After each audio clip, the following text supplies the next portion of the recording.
last time on Talora Tales. Our heroes returning from their first outside of the city's successful contract, I guess is the best way to phrase it, return a day before the fabled holiday of Passover is about to occur, as they debrief with their guildmaster Camus and explain why they now have a elven orphan in tow. Our heroes then settle in and prepare for the celebrations to come the next day. Passover is when the eternal thread that is high in the sky passes over the city of Messidore. This then spawns quite a bit of fanfare, celebration, and showcases of the four prominent families that try to express their potential better governancing of the city to the populace to hopefully try and sell their next cycle of elections. But our heroes drift from one spectacle to the next, Thomas and Brainoon exploring the expo, which shows off quite a few magical implements or infrastructure that has not yet come to Messidore. Our valiant heroes, Sven and Quinn, go to the Companion Plaza, Quinn being accompanied by Ayla, to which the very heartbroken elven woman does not succeed in securing her bond with Quinn. Sven, however, does succeed in securing his bond with a rather random individual he picks up on, but then denies the request of getting, I think the exact term was, shit-faced with. But eventually, all of our wonderful Ember Fours find themselves more or less traversing their way to where the end event of Passover occurs, which is called the Flower Float, which is when the majority of the city, if not all, come together to send off these yellow blossoming flower petals into the bay, signifying the beginning of a new year, more or less, is kind of the equivalent, imparting their wishes and their wants and maybe even their resolutions to the sea as it kind of drifts away. The event itself is ran by the Venoir family, which is currently the ruling family of Messidore. It's, again, their way of showcasing their wealth and their popularity with the various people as they try and make the event as appealing as possible.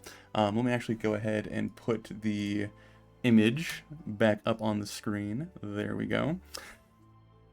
It is around perhaps maybe 3 or 4 in the afternoon. The sun's kind of getting lower in the sky, the dawn tree kind of sparkling on the opposite end of the spectrum from where it usually casts its like kind of rainbowy strangeness into Messidore. It is now shooting its rays of strange color off to the east into the ocean, where eventually the wildlands pick back up. There is a very dense crowd as the four of you make your way to the building that is the main kind of administration building of Messidore, called the Four Corners. There has been a rather large, I guess, like dais raised in front of the building to address the people. It is, unless you arrived pretty early, difficult to get a spot or a location near the speaker, as you were more resigned towards the back of this dense crowd. There are a number of stalls kind of lining the plaza you currently sit in that are handing out for free these yellow blossoms that are essential for part of the ceremony. There also are just a plethora of these blossoms kind of decorating the streets and the windowsills and draped across alleyways, and just the whole city appears to have kind of been overtaken by these rather vibrant pieces of nature. The scene, I suppose, that you are witnessing, thank you, son, is the Venoir matriarch, I think is what they are called, if I can get that correct, is stood in the dais kind of on this podium waiting to address the crowd as everyone tries to settle and organize. There is a rather strapping, well-dressed, somewhat stoic-looking man standing beside her that also kind of wears the Venoir colors and sigil and is clearly part of the, I guess, speech that is about to take place. I guess I should ask you all before we get into the actual event itself if there is anything particular that you all are doing as this is kind of coming into a beginning. Decorating his, or Sven would be adding those flowers to his headdress. Just, honor the occasion. I would be lacing them through a little small leather collar around Mr. Sparkle. So, get a bit bedazzled ferret kind of in tow. Okay. Yeah, And oh, good. I'm mostly just observing more than anything, but And Quinn, you would have a companion in tow with you unless you try to free yourself of her. Ayla is at your side, even though she is a bit visibly disappointed by the results of the Companion Plaza. She is not yet resigned to giving up on, I guess, securing your courtship this afternoon. I'm not gonna ditch her. I have accomplished what I needed to, I think. So, just having a nice time. Ava would have returned at some point as you all gathered from the slaying of Crimson Wing, and she would regale you all very energetically about how truly exciting and wonderful it was to witness this display, and how flashy the colors were and valiant the Slayer was, and she seems to be very pleased with the event that she had chosen to pick while you all did the boring things of going to the expo and trying to find someone to love for the rest of your life. You know, boring shit. But as you all find your place in the plaza, all looking on with your various decorations, the main leader of the Venoir family, which I imagine you all would know is Ellison Venoir, who seems to be a rather older elven woman. Again, it's kind of difficult to judge exact ages, but she certainly is in the later stages of life, but being the oldest of her house currently. She does not have a husband attached to her or currently by her side, which the other larger families seem to kind of function under. Like, the couples are the powerhouse of each family. Hers is apparently missing for some reason that you were not familiar with. But she steps up to the actual podium, looks over the gathered crowd, has this very, I don't want to say politician-esque stance, but elegant, composed, very straightforward. She's dressed incredibly finely, has this somewhat, it's not quite a crown, but a silver and gold triangular-ish hat kind of decorated upon her head. I will actually pull up a picture of her so my description is not that horrific. There we go. It actually shows up in the recording somewhat, so there you go. Double points. Unless otherwise, she would begin her speech, and I will, I guess, kind of meta ask you all how interested you are in hearing the Venoir's speech to the people. I always pay close attention to these kinds of things and listen for the subtext. The political climate has been terribly important to me, and it's not an easy habit to break. All right. Well, I guess we'll go through her speech then. There's a sizable amount of people in this plaza, both locals to Messidore and people that have traveled. A lot of them you traveled with as they kind of paraded their way down the valley of the Elven homeland with all of these blossoms in tow. Before we actually begin, Braynoon and Quinn, again being kind of locals to the area, throw me a religion check.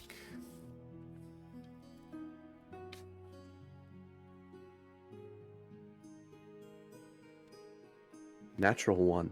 Ooh. A total of 18. Okay. That is a 4, but Okay. So Braynoon, perhaps being plied by your celebrations in the Dwarven Quarter and not quite caring about the somewhat vibrant celebrations of the Elven people.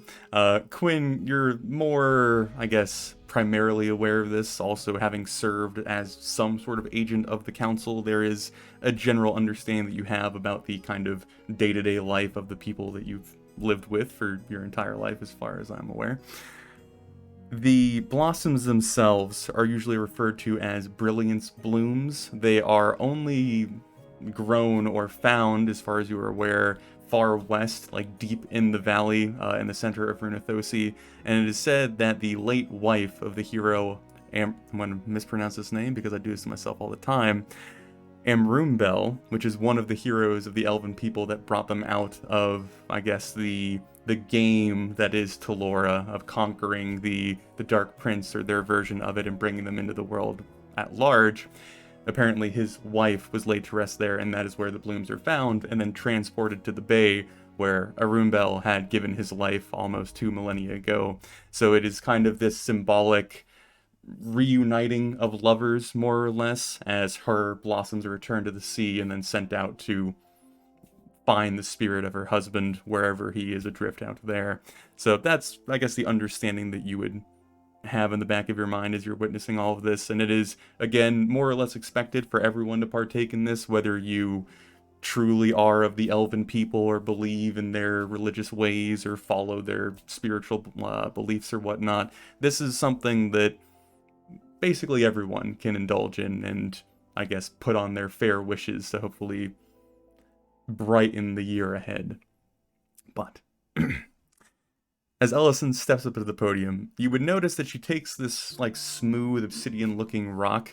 For those of you who are, I guess, a bit more magically inclined, which perhaps Sven and maybe Thomas, you would realize is more of a like an auditory enhancer. Again, not being the more or less megaphone that you would seen in the Emporium or the Expo, Thomas, but more a actual like volume booster where the megaphone had actually like transferred her voice or the user's voice from person to person. This just makes her voice much louder for everybody to hear, but she presses it up against her neck and then it resides there rather casually as her voice then begins to carry. Well, welcome one and all to the great city of Messidore. Whether you are here as great citizens of our ancient city or you are just visiting for a time, the Venoir family is pleased to see the lovely faces of our people gathered here in celebration and remembrance. I would like to remind you all that hopefully today can go through without any sort of conflict or brawling, though I know that the dwarven half of our population is off to do so. We do cherish them deeply. There is a rowdy strain in them for sure.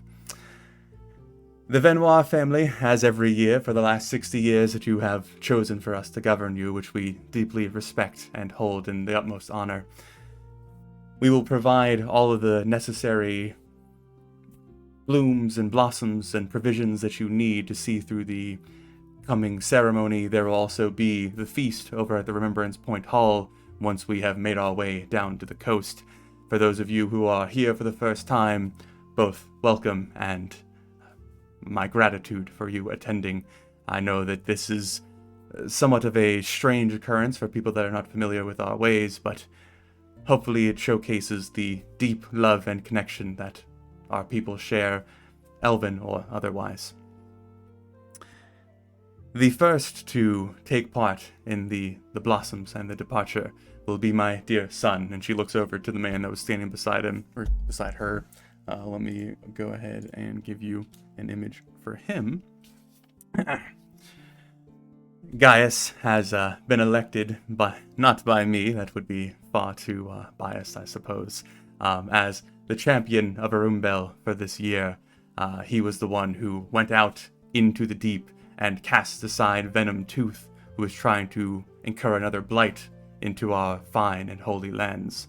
His honor, his strength, and his resolve is something that we all can learn and strive towards, and we all hope that that is passed along onto the great hero that we all respect and remember today. And then she kind of steps to the side as Gaius goes to take her place, doing a quick, I guess, bow or respectful dip of his head towards his mother before he takes the podium.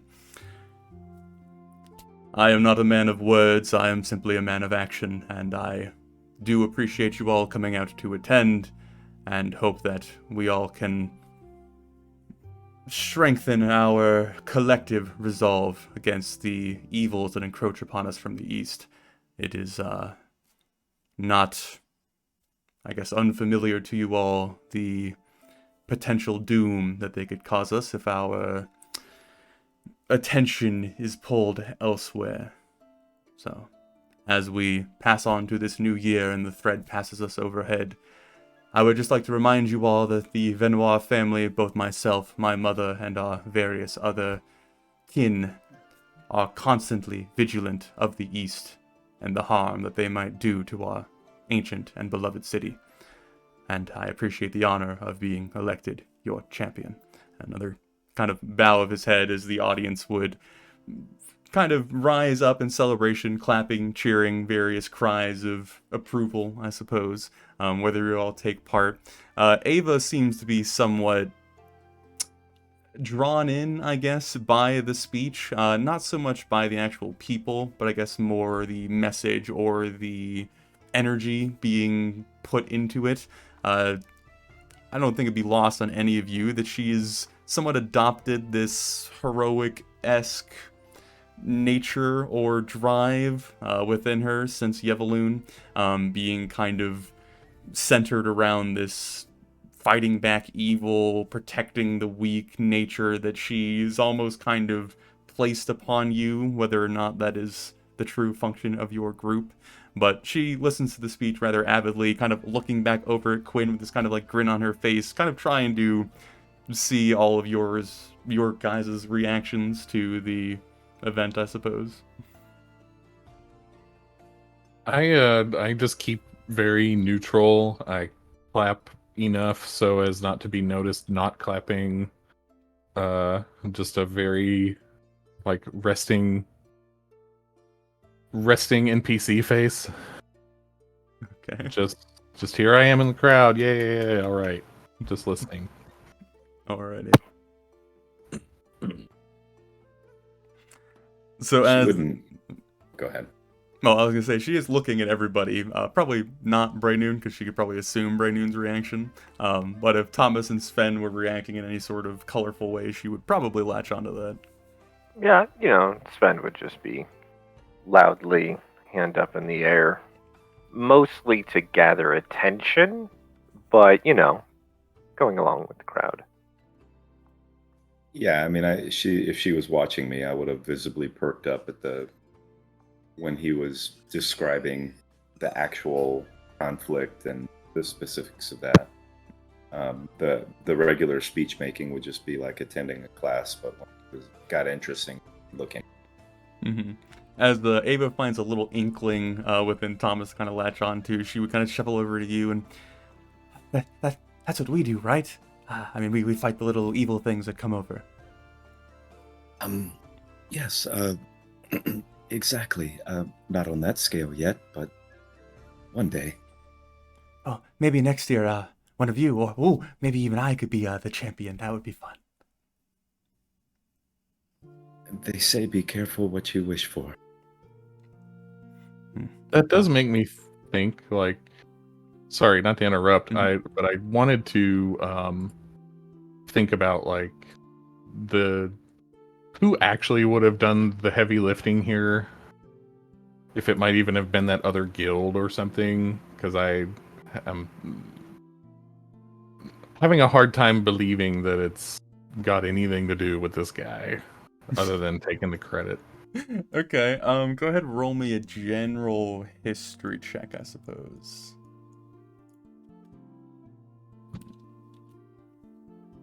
That is gonna be only a 9. Okay. I can't really give you anything deeper than kind of the surface level understanding that I guess like the community or the city at large understand. The Venoir family has been in power for quite some time, and elven families, due to their age, are rather kind of sprawled and large.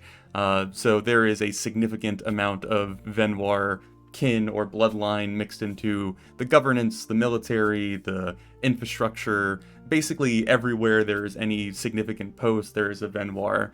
And with Gilius being the perhaps oldest or I guess more prominent son of the family at this time, he's more or less kind of like the acting martial leader of Macedonia to some extent, as much as there is one, even though the four families kind of have their own distinct military power. The, I guess, claim to fame that he's referring to, or the event that is being spoken about of taking down Venom Tooth, was a battle at sea that occurred earlier this year, where he took a very sizable host out into the ocean to head off what there'd been predictions of a rather larger incursion from the wildlands coming. And again, going off of the understandings that the people know or the things that you have been told, which of course could be flavored by whoever is telling the story and what their purpose or motive is, it was a rather harrowing but heroic victory as he led this group of elven warriors against this host and destroyed them so they couldn't reach the coast of Macedonia or Runathosi in general. And that is what's kind of being the, I guess, catalyst for him being announced champion, would be what you know. All right. I'm satisfied. All right. But as everyone kind of winds down on their cheers, Gilius would lean back down to the podium and do another nod, grabbing one of the blossoms that's kind of been provided for him, and he would repeat his family words, which would be roots deep and strong, and then step down from the dais and begin walking through the crowd, which kind of part almost like a C as he's making his course for the sea. You all would kind of watch as he begins being like the first person to kind of lead the parade, followed by his mother and then a larger collection of the minor Venoir family members. And then the parade kind of folds in on itself, or the crowd kind of folds in on itself, kind of making this parade leading eastwards down towards the coastline to give you all a more precise location, I suppose. Let me actually move this on here. The Remembrance Point Hall is kind of the most end goal of this. Those docks kind of southeast of it is where all of the blossoms are going to be let go, kind of just beneath the canopy or the shade of the sun or the dawn tree. After the blossoms are put into the water, there is this very large and extravagant feast hosted by the Venoir family at the Remembrance Point Hall, which basically the fundamental understanding of is they inject a large amount into the healers and caretakers of that religious site, and then they set up this kind of large display of wealth and prosperity and kind of communal coming together, which hopefully secures their political favor in the coming elections or whatnot. But yeah, you would all follow the parade, I assume. Ava and Ayla being very eager and somewhat hopeful in their expressions as they are trailing kind of at the far end of this long procession. It would take several hours of you standing kind of waiting in line as you even lose sight of Gilius as he makes it to the docks, and you are left perhaps even like half a mile away from the coast, in this long queue of releasing the blossoms out into the ocean. Is there anything interesting y'all will be doing during this time of waiting?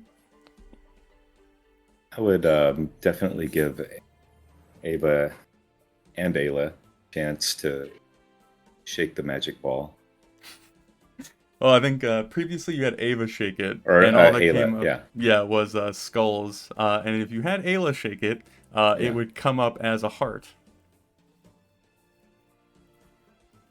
So I don't know if Thomas has any comment on that. No. So as you all are waiting, a few different small conversations spark up, but eventually Ayla and Ava, gotta love me for naming NPCs, man. That one's gonna haunt me to the end of my days. They would kind of pair off in a somewhat muttered conversation, Ayla almost adopting this somewhat, maybe even like leaning towards motherly style tone, like, oh, well, what are you thinking of asking for, Ava? I know you said that you've been here before for passive. Yeah, it's been a while, but I've been here before. But I can't even remember what I wished for last time, but I know it didn't come true, so, but maybe this time it will. I don't know. What are you wishing for? Ayla kind of blushes and, well, you know, I just hope for the success of the guild, as always, and, you know, that everyone stays healthy and happy, and you know, the usual, I suppose. The easy one. Kind of like glances over at Quinn and Ava, kind of leaning around and, well, I don't know. Thomas, what should I wish for? Something that won't happen immediately so that you give it time to come true and you don't feel too disappointed in the short term. Like Raynun getting a sense of humor? That would be an excellent example of something that might take a while. Seems like a wasted wish. Kind of giving Raynun a little bit of a side eye. No reaction. You know, Ava, given your current status, you may want to wish for money. Well, but I'm gonna get paid with our next contract, right? Maybe. Yeah, I mean, we scrape something up for you. Scrape. But you divide it equally. I've seen you do it. Now's not the time for business talk. This is a happy celebration. Eva kind of looks over at Ayla, and Ayla's, I mean, honestly, if you needed to know how you got paid, Ayla runs the administrative part of the guild. She would know best. well, obviously I can't give her any sort of financial compensation unless she is part of the group, and as far as I'm aware, she is not officially part of the Ember 4. Yes? Kind of posing the question to everyone. See, you can collect scraps of the things we kill and sell them yourself, and, work your way up. Maybe I'll rip some fucking scales out of your ass, Finn. Oh, testy child. Those can be sold for some profit to an alchemist. I'm just hoping that Thomas is speaking from past experience.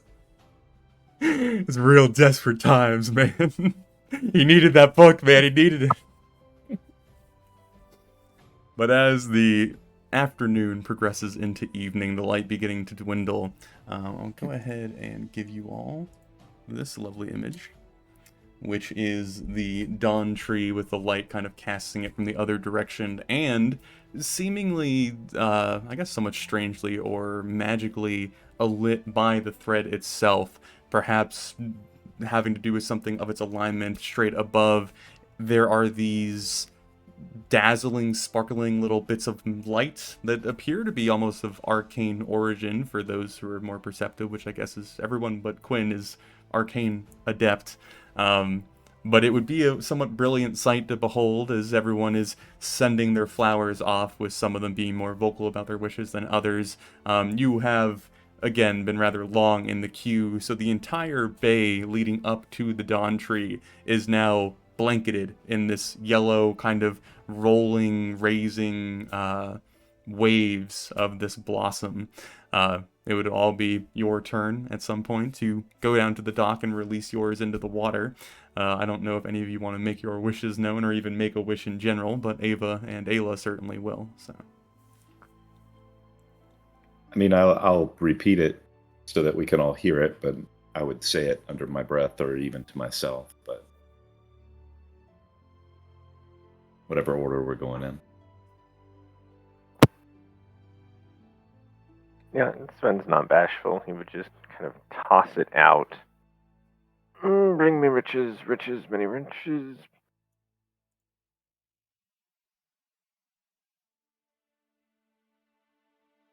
Yeah, Brainians wouldn't be anything. I mean, he would send out his flowers and basically just a statement of hoping his family is safe and taken care of and yada, yada, yada.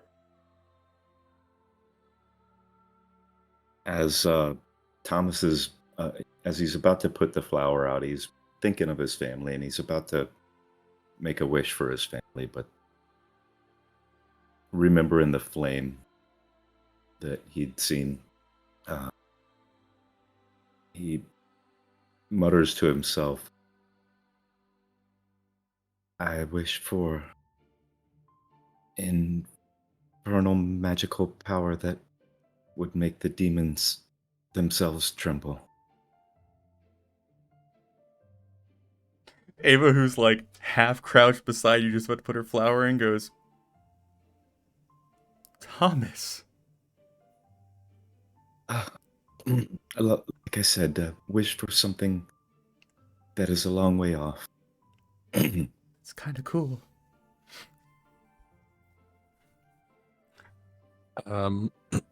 I don't. I make a wish silently, but I wish for a lifeline the next time it looks like we're going to be killed. Probably a very necessary way. Ayla would choose to depart her blossom with Quinn. I guess surprise, surprise. As she is knelt down beside you, putting hers into the water, very gently, like holding it scooped in her hands and then dipping her hands beneath the surface to have it kind of bring the flower out of it. And she would look over at you like, I imagine that we're wishing for the same thing.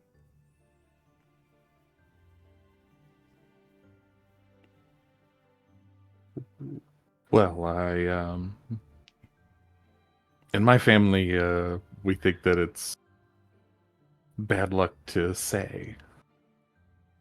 I guess I haven't asked about your family.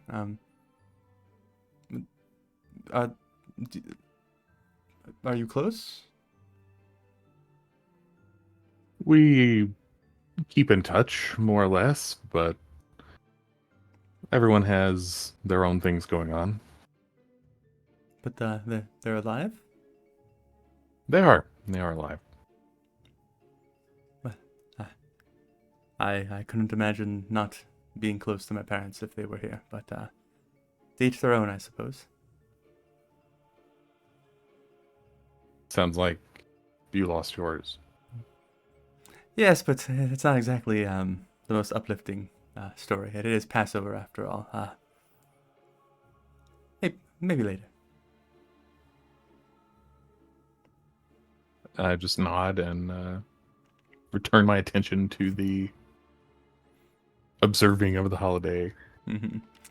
Quinn, being the most perceptive of you all, and again, kind of keeping an eye out on things as you are going about your business, as you were kind of looking at Ava, you're more or less like looking down the length of the dock as you do so, and just as you're going to turn back towards the water, the corner of your eye kind of catches a somewhat familiar face, and you kind of do a double take, and you see I guess, the pair of dwarves that one of them you rescued and one of them you interacted with some time ago. Coville, Coin Chin was the first one, and then Boma, Ravenbeard, being the one that you rescued from the ogre cavern or cave.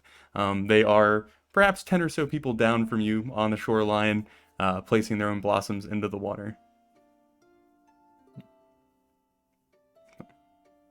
If we make eye contact, then I will just give a gesture of greeting. The Coville probably wouldn't notice you, but Boma might catch you out of the side of his eye, and you both kind of make eye contact. There's a small bit of recognition. You just see him do like a little...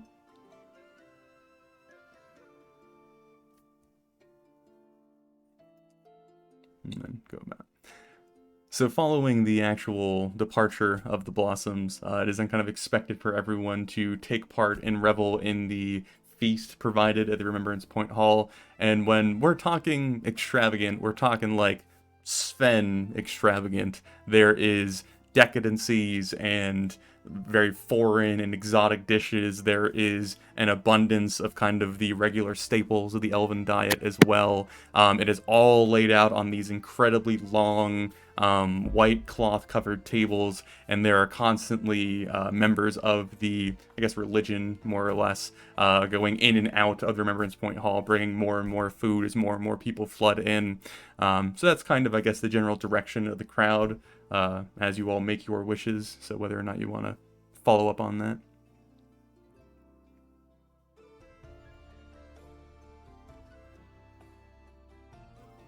This is our first opportunity to have, like, good food. Other than the barge. So Yeah, which I think at this point, Sven, you committed to bring Thomas to it with your coupon? yeah, he was going to bring that up at some Mhm. point. Yeah, unless we had nothing else to do the evening, Sven would probably go to actually be with his people. Okay.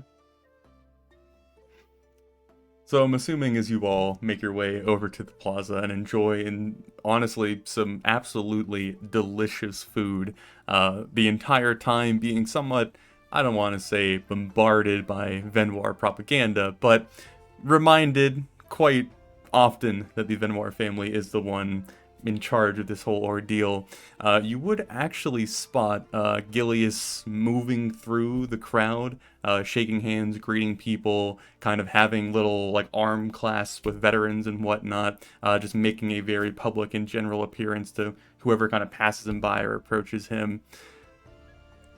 There would also be, I guess, a notable, not really a town crier, but a young lad kind of letting out a few loose shouts and handling a large stack of pamphlets that is advertising for the Bloody Heart Adventuring Guild and the prowess and heroicism that they hold and the rates that they now offer, being very bold about just kind of thrusting these pieces of paper into unsuspecting victims as the advertisement is spread around.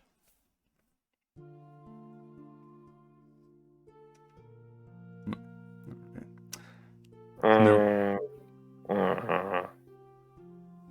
How big is the stack that he has, or is he carrying around like a satchel of them? He probably has maybe like 20 to 30 in his arm, but he also does have like a messenger bag, presumably full of them as he keeps retrieving more from it. Sven, get me a drink. Yes. The cheap And, stuff. Sven will go ahead and go grab a couple of drinks because he's going to want one for himself. But before he does, he's going to prestidigitate the taste of manure onto one of them. He's going to take 3 drinks, 2 regular, 1 manure flavor. And as he gets back over to Quinn, just to warn you, this one is a little spicy.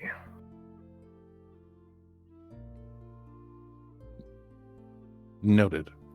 How would you know what manure tastes like? That's a good question. Do you Sven have to has know been what to it... some shitholes. Well, the dirtier the brothel, the wilder the ride. Oh.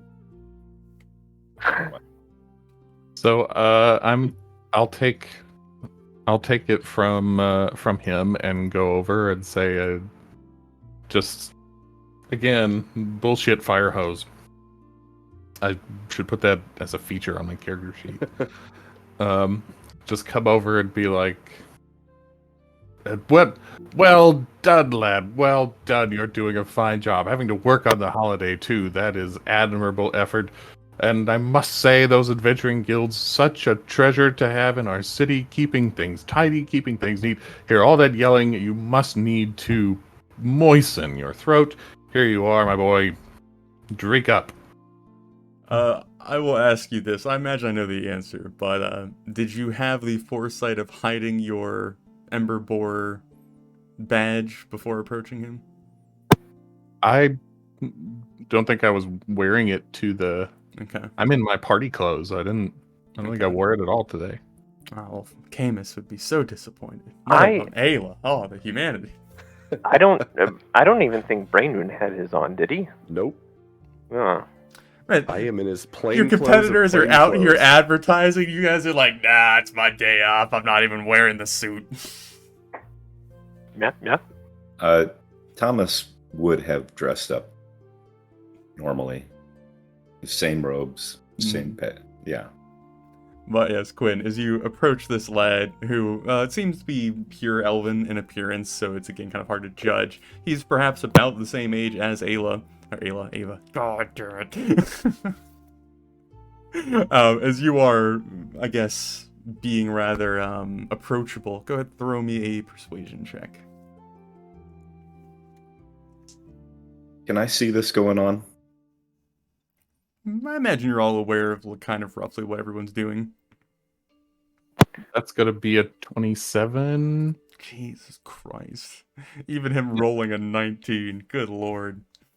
I would like to prepare to cast Prestidigitate for a foul stench about the young lad. But I'd like to do it a little sneakily. Okay. So Quinn, as you approach, he's kind of like halfway through his shout, and he kind of is like still holding a piece of paper up as you like get within speaking distance, and it's real. It does hurt a little bit. Is this before or after the drink? When you go to offer it, that would be his response. Oh well, I'm pushing it at him and just exhorting him to take a big. He would grab it with his free hand, kind of look down, and he's like, "I'm not supposed to have anything alcoholic." Oh no, it's virgin.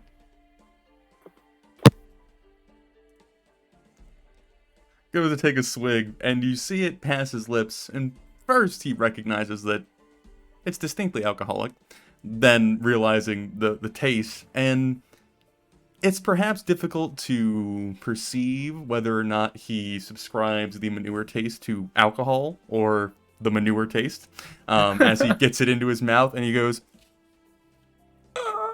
mmm. Yeah, I think I'm good. And then kind of goes and hands it back to you. And kind of what? I think I'm good, and hands it back to you. Oh, hands it back. Okay. Hey, it's a great tonic for a sore throat. I drink it all the time. And as it becomes clear that he's not going to drink any more of it, I'm continuing to play it like, come on, come on, come on, and then just dump it all over the bag of flyers. Okay. Go with a sleight of hand. Seems appropriate. This poor man. All right. Well, I rolled a 19. The total Jesus is 22. You rolled a 7. As he is recovering from this bitter brew that you put down his throat, he like kind of turns to cough, trying to be respectful and not cough in your face, as you then dump your alcoholic beverage into his satchel, and he just looks back over and up at you and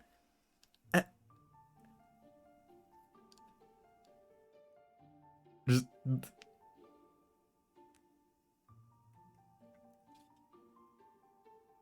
God, God! And he starts like stampeding through the crowd towards the edge of the plaza.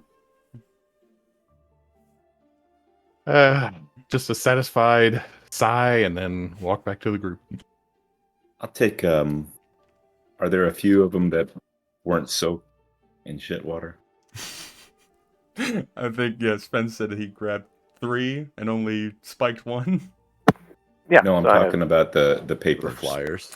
Oh, I mean, the ones in his hand would still be fine, but he is currently briskly making his way out of the crowd. Take a couple of the least soaked ones and save them. Okay. Quite as you return to the group, Ayla has not shifted her eyes away from you for quite some time, as Ayla is somewhat enamored, I guess I should say. As she's been holding her place at the table, as you kind of return back to the group, she... Was that necessary? No, not at all. Oh. Okay.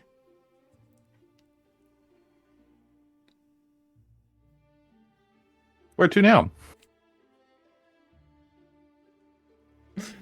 I guess, yeah, it is up to the group what you all are currently doing as the evening is winding down and everyone's just kind of reveling in the provided food and festivities.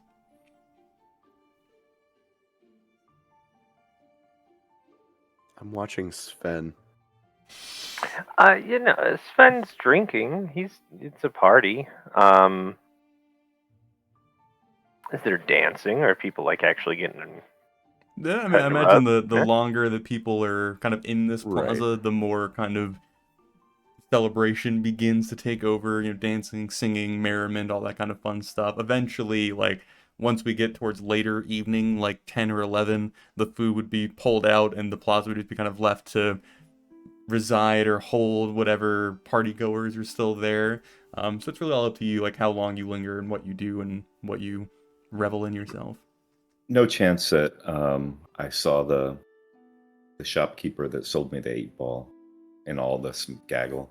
No. Quinn, do you stick around? Yeah. Okay.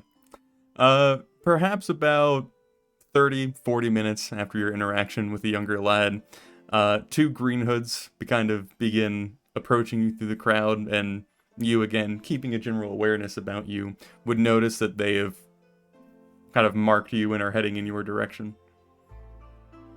I haven't done anything wrong. I just keep enjoying the party. So eventually... Is Ava around? Like in the vicinity? Yeah, I imagine she would stick with you all, probably either Quinn or Thomas, depending. Okay. But eventually they would make their way to you, and there's an older one, again being Elvin, but very much more veteran in appearance, his gear looking more worn, his face looking more worn. He's just... Are you the one that dumped the drink on the lad? I felt so badly about that. I was just trying to get into the spirit of things. Complete accident. I can't believe that I did something so clumsy.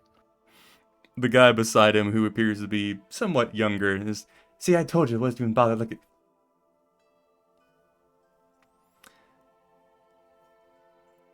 It is very impolite to disturb the peace on a holiday. Entirely. I wouldn't think of it.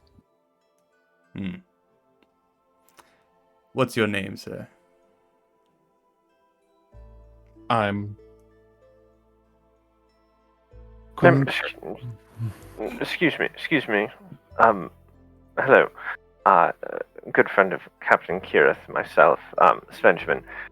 Actually, if you could tell the staff that the floors are a bit wet in places. He went to go offer the nice lad a drink, but indeed, a small slip did cause the accident. Give me a deception check.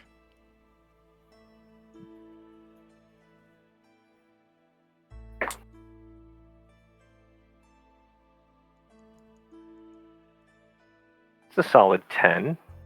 Okay. As you approach, there actually is almost like this weird moment of him kind of like straightening up as he almost like thinks that somehow Captain Kirith has stumbled upon him in plain clothes, or I guess plain clothes. But as he realizes that you are a different dragon kind, he kind of looks you up and down and listens to your words and... Good friend of Captain Kirith. Yes. What is your name, sir? Svenjamin. What? Oh, Svenjamin what? My apologies. And getting up in a full, bow, formal bow. Svenjamin Sutek Akubola. You may notice from the clan name, we do share clan. You would write down your name? Well... Hopefully there are no more, slippery locations nearby the young lad as he proceeds his business. As I said, please let the staff know. Good work protecting the city. Did he really fetch guards over a spilled drink? It is destruction of property, sir. And he is a child. A complete accident. Well, apparently you did not apologize enough. I didn't get a chance to apologize at all. He was off like a shot. Well, you do look incredibly slow. What could I say? I had a party to get back to. You wouldn't want me to leave my date all alone, would you? Ayla kind of like... Enjoy the rest of the festivities, sir. Thank you so much. Oh, and I have a friend here. She's new in town, but her father was a Green Hood, and I think that she might be interested to know more about how that's handled in the city, the business of crime and punishment and justice, and she would like to know just everything. And gesture for her and sick her on this guy. As you introduce Ava, Ava kind of like steps up very excitedly. She's still wielding her longbow, though there is no reason to have it during the festivities. It is constantly with her. As the Green Hood kind of looks her over, there is this like a bit of, I guess, inquisitiveness, kind of looking over her hood and seeing that it is a somewhat older fashion of the ones they currently wear. And there's this like, and Ava would very willingly like, yeah, I'm Ava, and this is my first time Messidor in a long time, and I think the Green Hoods are just awesome. Not as awesome as the Ember Boar, but they're second, very close. Tell them about your father. He would look down and who was your father, lass? It's like, his name was Adun Mornal, and you would see the guard squint and then look over the younger guard beside him and, well, Ava, perhaps you would like to accompany us back to our headquarters. Ava's like, oh, kind of looking at you guys for like permission. And would shoo her. I just sort of beam at her. I'm happy for her. She's Your wish is already starting to come true. Well, this wasn't my wish, but hey, fuck it. And she would go to follow them. As this whole event begins to wind down, the older of the two guards kind of looks you all over. Ember Boar. All right.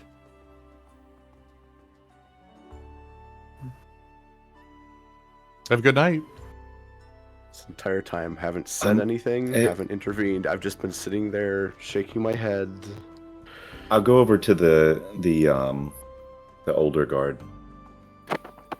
Excuse me. Can I talk to you for a moment?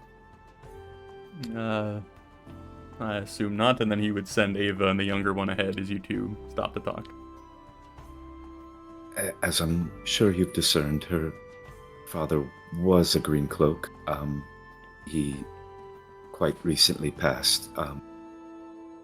This really means a lot to her, and thank you. I don't know what's in your budget for feeding little girls on feast nights, but take these and get her a treat or something. Make it a memorable night if you can, please.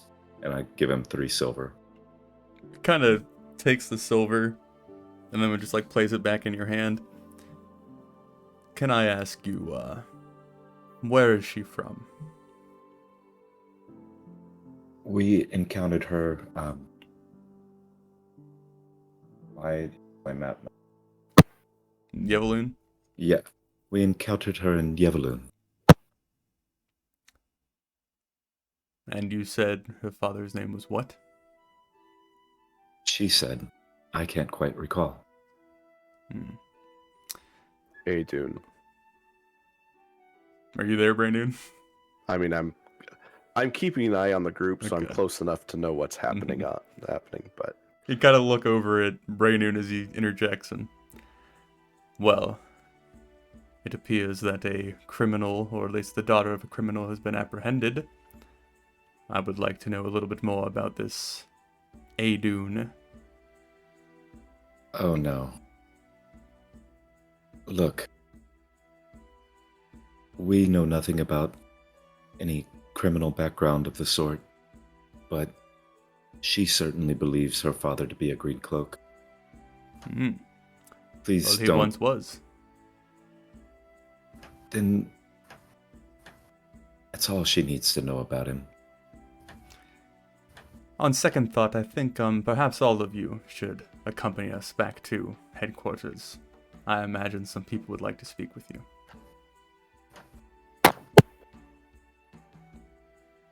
Well, Nobody said today was going to be boring.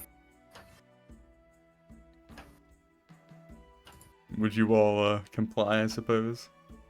Getting indignant, Sven will, in fact, pointing his finger down onto the table.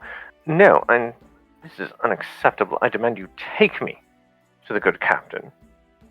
Sven, mind what you wish for. He will take you if you request, and it probably won't be in the manner which you want. So, Braynoon, it's probably best that we go, right? I'm gonna look at Sven directly. My friend is drunk, and he's very rich, and he's in the habit of, well, you know how they are. Don't hold it against him right now. Like I said, he's drunk and makes him a little stupid. Hush. Well, let's all have a lovely stroll, shall we?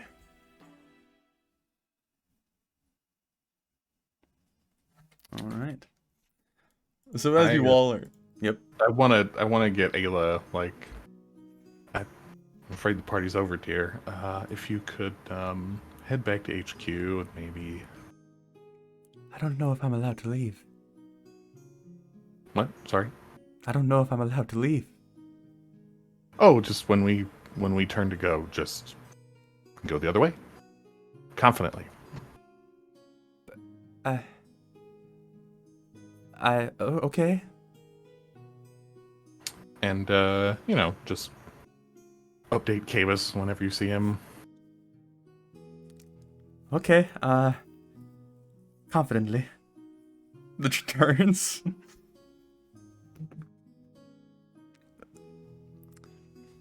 And I'll give her a peck on the cheek. All right, I'll give her advantage. For good luck. She rolled a 10 and then a 19. There it is. So as she's going to turn, there's this like kind of clumsy step as she's like almost struck with fear of doing anything outside the law, I suppose. And then as she feels your lips on her cheek, there's just this like quick stiffening of her back, and then like a ballerina just glides forward away from you all and just melts into the crowd a few strides away. The one guard residing over all of you not really even taking much notice of her as he's more fixated on the four of you. But yeah, then he would lead you all off unless there are other shenanigans. All right. So, as you all are left to leave the Remembrance Point Hall of your own volition, and brought to the Green Hoods HQ, which is just to the western side of Old Town, right before you hit the river yet again. It is somewhat sparsely populated, I guess might be the right term for it. A lot of the force of the Green Hoods being out kind of watching over the festivities in all the different places. You would be brought into more or less a waiting room. It's not really holding cell, but it's not really like a general lobby. It's this almost like maybe potentially mixture of like an interrogation room and just like a sectioned off like little isolated area. You would all be sent down there to wait while other people are retrieved. Ava would be removed from you as far as you're aware. She's somewhere else inside the building. And again, you'd be left for perhaps maybe an hour or so if there was any conversation taking place during this time. You were not currently being watched over, but the door that you went through is kind of being watched over. So. I would cast Detect Magic as a ritual. Okay. What do I know about the law regarding like the crimes of the father, the children being held responsible for the crimes of the father? Like, what? I guess roll me a history check. There's no law skill. Yeah. Damn, I only got a 2. I'm not even gonna look at my sheet. It's not I mean, like, the general common knowledge is, like, she's probably not in any trouble. Like, she's probably not held responsible, but there certainly is an interest in it, due to the fact of whatever occurred not having been solved or paid for. So that's about where you're at. So I'm saying this now in like to the group in character. So they're going to question her about an unsolved crime. The perpetrator's dead. Fact is, we don't know what they're talking about at all. Just apparently that her father is presumed guilty of something at least. He's dead, so I mean, really, what's the point? Unless they think that she knows Depends on the something. crime. If Must he have was been really bad. if it was theft and he took something valuable that they're still searching for, Hope it's it not doesn't the matter bow. that he's dead.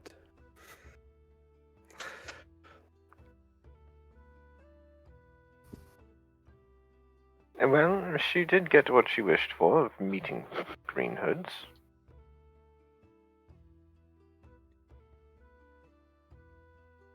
Just for confirmation, because I didn't have it in my notes, tonight is the first time we heard Adun Mornell, correct? We'd only heard Adun before. I didn't have it in my notes. We'd ever heard Yeah, I a guess maybe it surname. was the only time that her surname had been brought up. If anything, maybe Elwar told you, but I can't remember off the top of my head if he did. That is where I have the notes of learning Okay. Adun, and I don't have Mornell there. Yeah. So I guess, yeah, maybe you never knew her last name up until this point. Well, so after quite some time goes by and all of you are, or some of you, whoever partaked, is enjoying the alcoholic beverages that you consumed during the festivities before it was interrupted, there's no way of seeing outside, but by your best judgment, it's probably getting later into the night. Maybe it's like 11 or so, before a very familiar figure strides in. All of you would instantly recognize him as Captain Kirith. Let me pull him up. He looks tired, but he is still very well postured. He does not show any sort of, I guess, emotion or aggression on his face, but he's not exactly in an exuberant mood, which he is not really known to be at any point. And he would just open the door, look you all over, like, well, up to my office then, shall we? Captain, this is preposterous. This is passive. Sven. We've enjoyed. Fen? This is what we get for associating with urchins. I was an urchin once. No, you had both of your parents, I thought. Depends how you define urchin. I lived on the streets, I was poor. Close enough. Oh, that's right. Orphan, my apologies. Charming as ever. Shall we? Is Yep. is Ava here? You asking that? Not in character. I'm looking Yeah, around the room. Not with you. As far as you are aware, she's in the building somewhere. Oh, good, because that would have been so much meaner if she'd been right there. You fucking orphan. But Kirith would take you out of the little waiting room that you have been waiting in, leading you back through kind of the main lobby of the Green Hood HQ, and then up a few different flights of stairs until eventually it's kind of like an office on the corner set into one of the towers that is more or less like a battlement in the structure itself. It's a somewhat sizable room, maybe like 20 feet by 20 feet. The walls are lined with bookshelves. It's very orderly and neat. The desk is somewhat elegant, but not overly exuberant. It kind of establishes of a man of class, but not trying to showboat. But it is like well polished, and again, all the files and paperwork on it are very well laid out. The ink quill has its cap on it, or the ink pot has its cap on it. He would go over and sit down in his chair, which appears to be very worn. He would gesture at, there is a bench on the far side of the room, and then two chairs kind of facing his desk. All right, someone close the door, so we shall commence this.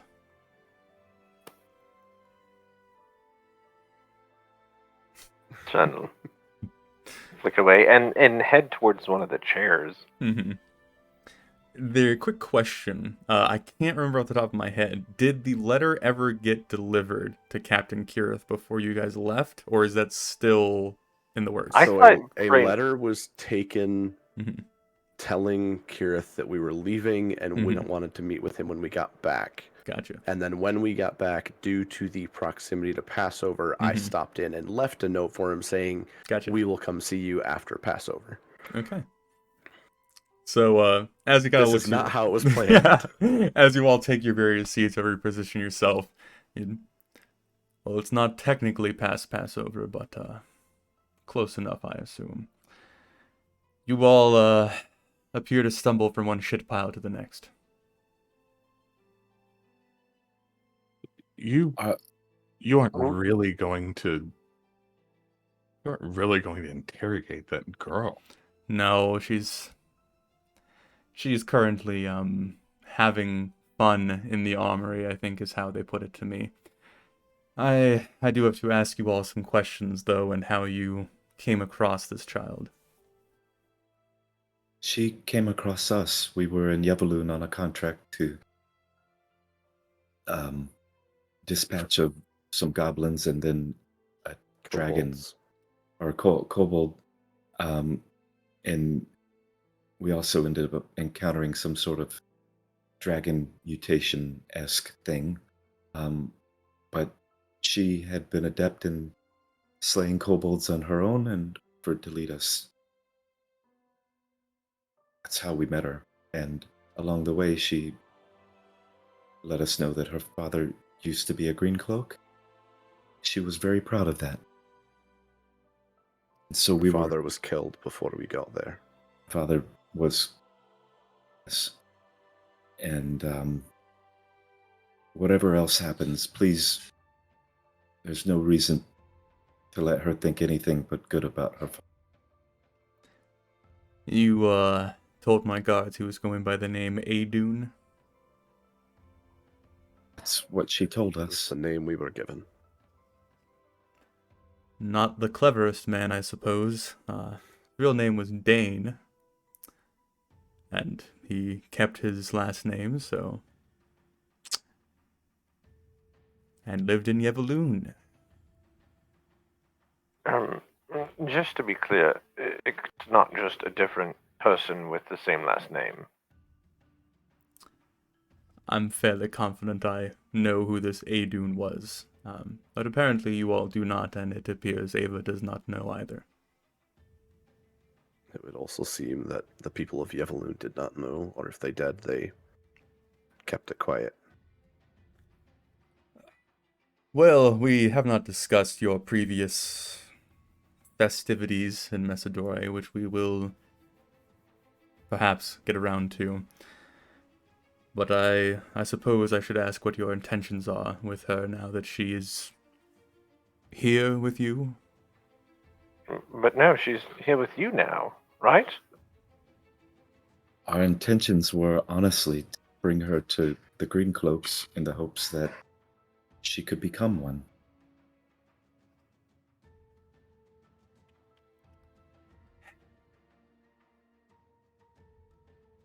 And you'll find her remarkably skilled for her age with a bow, and very competent in a fight, and no lack of courage.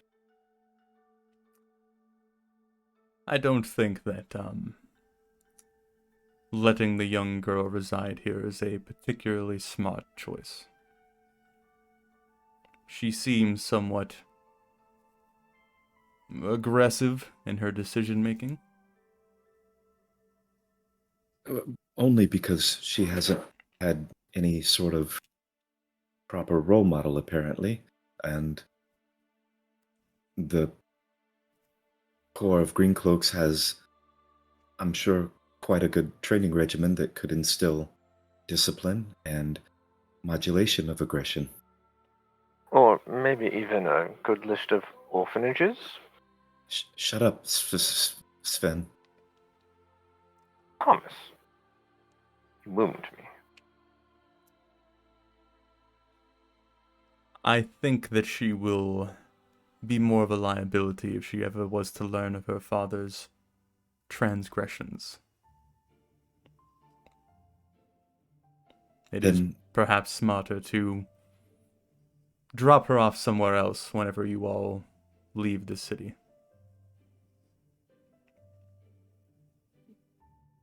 What did he do? doesn't matter. I It's mean, not our business. I'm not sure I agree with that. just dragonkind to dragonkind, good captain. Thomas, just cover your ears. What you don't know, you can't tell her.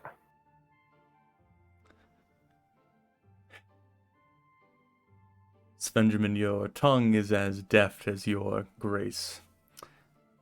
Thank you. It's a more or less free city. I, for one, can't swear that we can make her do anything. And I'm not about to leave a child out in the middle of nowhere without a reason. Well, I shall tell you, I suppose, the tale, but I don't think that it would be ideal to pass this along to young Ava. Is that clear? Sure. So Dane, as he is properly known as, it was, I suppose, about 20 years ago. He was I suppose what you call him, undercover branch of our organization. He was working with some of the criminal elements that we are finding difficult to snuff out through more direct means. There was a complication in which his wife was kidnapped, I suppose is the appropriate term. Her teeth were being sent with demands. As the demands were being processed, Dane took authority into his own hands and slew somewhere in the ballpark of 40 men. Of course, he was brought in. Vigilantism is not something that we allow. But somehow, during the questioning process, he went missing.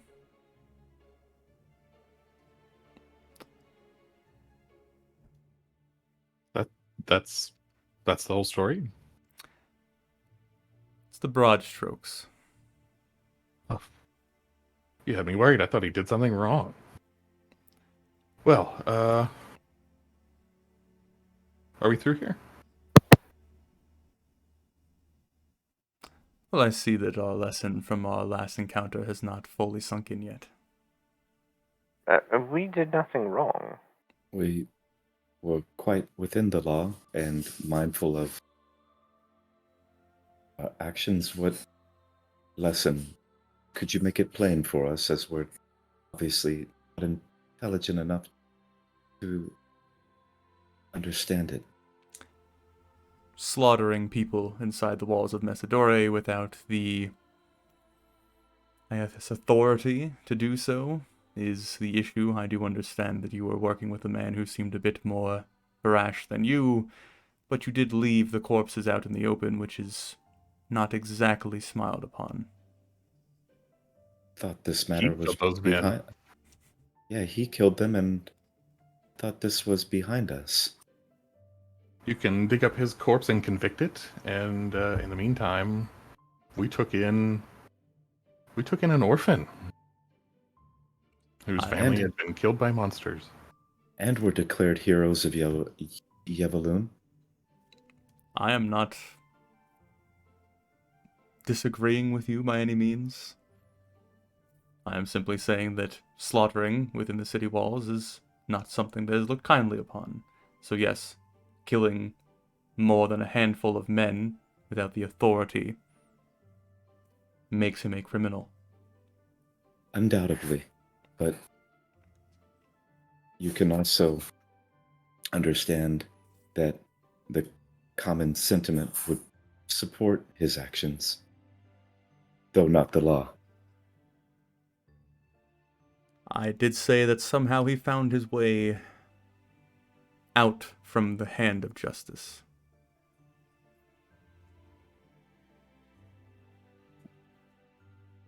I just think that a criminal and a villain can be two different things.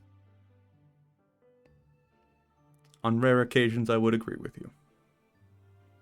Ben is a perfect example.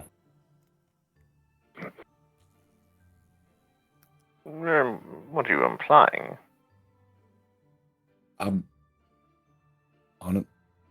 Well, I mean, there were times that in school that, well, it's right. Yeah, no, no. Honestly, Captain Carrot, the only thing slaughtered tonight was my evening. I did get a new headdress, if you didn't know. It sounds like all of this is in the past. It currently is, but I fear if Ava learns about it, it will become a present problem. Was ever learned what happened with Dane's wife and who I assume to be Ava's mother? Her remains were not found, and the individual that Dane assumed to be behind it, he went by the name of Rupert Numbers, a somewhat besmirched accountant that found that crime paid more than honest work. He also was not found, despite Dane's attempts. So I fear again that if this fiery lass learns that this bit of her history has not been settled, she will search to settle it herself.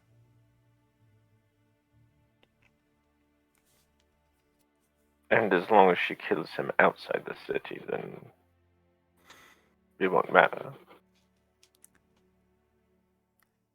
If that's what it takes to keep your foolishness out of my city, then go right ahead. We wouldn't do anything to put a child in danger. Sven? She did tell me that you brought her into a cave full of kobolds. She led us to the cave, which she was familiar because that's where she went kill kobolds in the past, herself, alone. Like I said, she's brave. I'm just going to lay out my requests once more because I don't think that we are in disagreement here. I think Ava should find a different place to grow up and have a fulfilling life without this looming over her.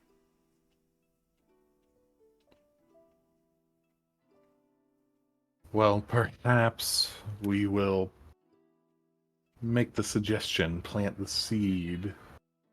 But if we try to make her do anything, it will cause her to dig We will in her not heels at even this more. time make any comment to Ava regarding these matters.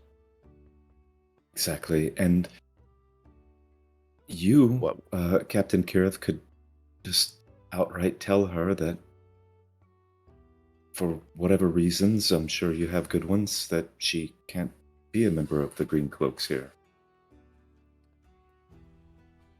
It's a miracle that she was not exposed to some rumor of her father's being brought in here. If she was to join our ranks, she would undoubtedly hear about it because, though I do trust my men, they do speak quite a lot. So we know what is Ava being told as to why we were brought in this evening. They were simply interested in showing her our wonderful abode and our armory and how we function, and it has been a lovely time since she has entered.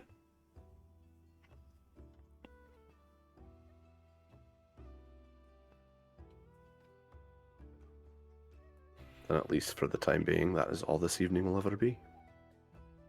Wonderful.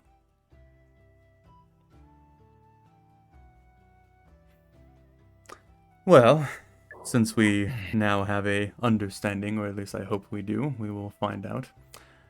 I am somewhat skeptical that I might have some information that you are potentially interested in. Sorry, just making sure I understood that right. He wants to tell us something, or Yeah. he wants... Okay. Yeah.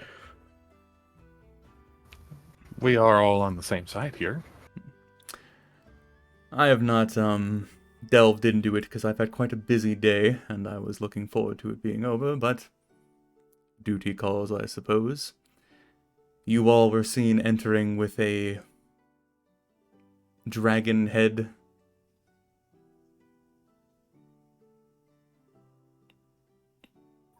Yes. It was part of our job out in Yevaloon. We brought it back for further identification. I've been told that it is grotesque or twisted. It seems to have been, and I'll kind of look to Thomas, modified in some way. It is a corruption of dark magic. Well, let me find my notes real quick.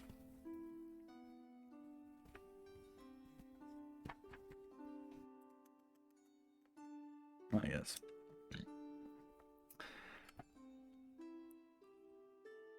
I am merely suspicious. I imagine I will make a visit to your lovely business to investigate myself, but some years back we, I guess, drove out would be the term you might use, a rather fanatical cult of dragon worshippers that I was elected to be the primary offensive figure for due to my...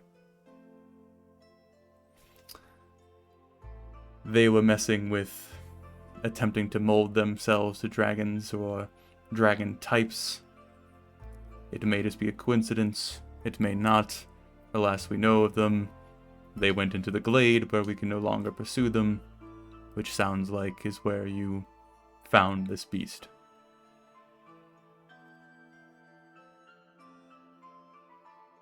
You know, you can actually put in a request there with our secretary there at the guild. Have us go, you know, help out a little. One hand shakes the other. And honestly, read nothing into what he just said. That would be the proper procedure to employ us as guild members.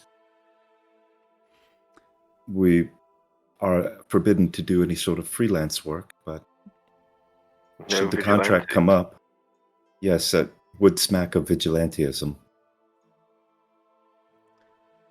I am simply offering what I might know, and I also do find myself curious if this is the case. If it turns out to be, then perhaps we can find appropriate funding for further investigation. If it's agreeable, we can be sure to inform you should we come across any other signs in any of our other contracts. If you do find your way out there again, as you are relocating Ava, you would hear potentially whispers or references to someone they call the Dragon Speaker. That is the only title or name that I have for him. If he is ever referenced in your travels, then perhaps this assumption can be confirmed.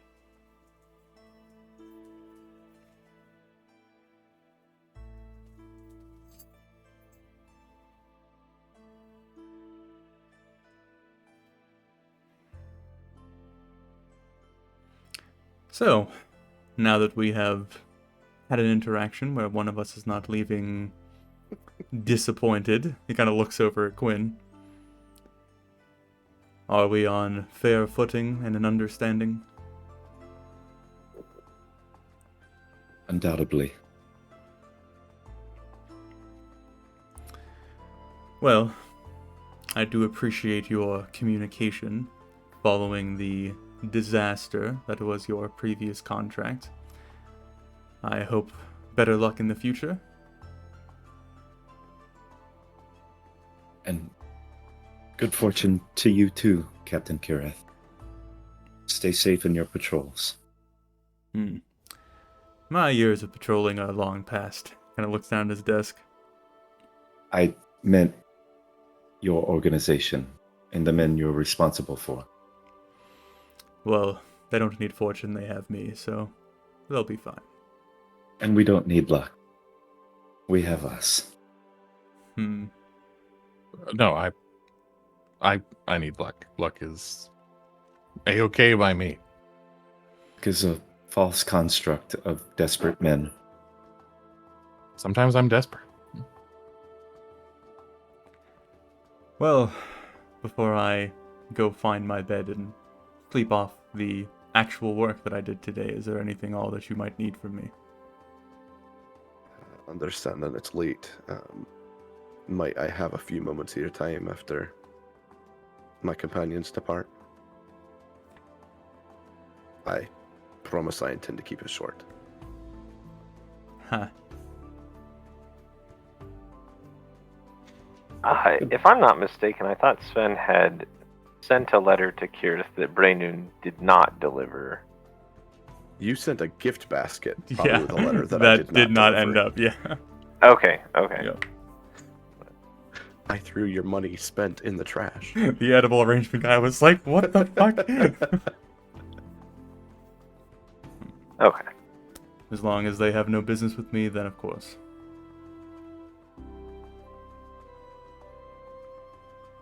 Well, enjoy your night. As you do go to leave, Quinn, he would kind of catch your eye and do try and keep your footing sure around young men.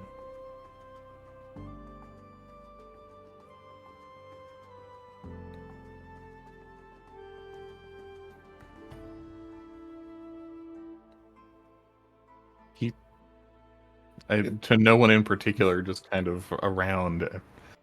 He called me young. But eventually, it would be Braynun and Captain Kirith left in the room. Yeah, once the door shuts, I'm just going to take a folded note out of my pocket, and this is what I intended to say to you. If you're so inclined, feel free to read it.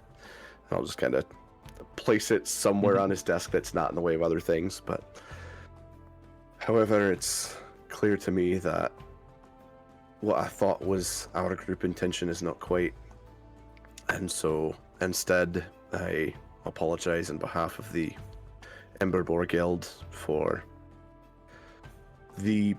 any perceived disrespect that came from any of our members.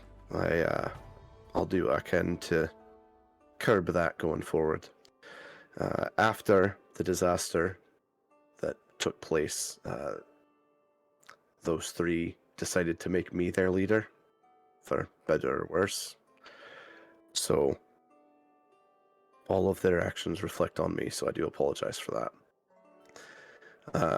What I want to share with you is I will speak with Camus to make sure that we are not offered any contracts that would have us working within the city for the time being, until we reach a point that I think we can work alongside the Greed Hoods to complete any contracts that would have us work in the city. Well, you have proven that my assumption about dwarves is relatively true, so I shall appreciate that.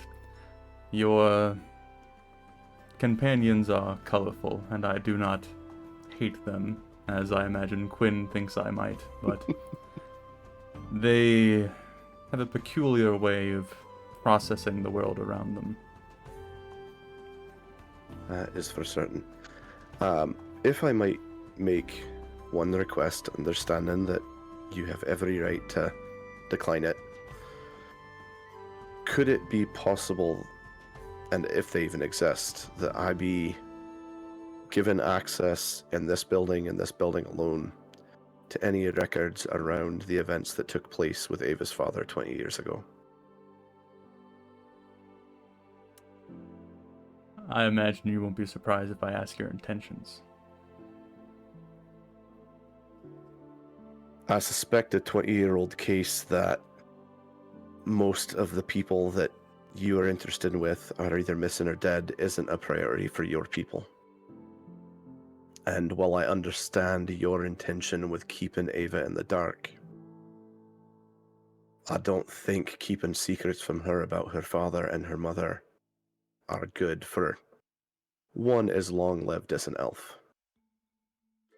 And so if all possible, I'd like to be able to answer some of those questions and help her to deal with that in an appropriate manner, reining in some of that fiery spirit you've seen.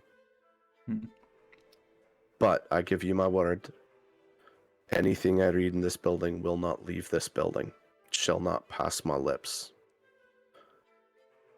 unless I think we have actionable intel that we can, in which case I will speak with you first.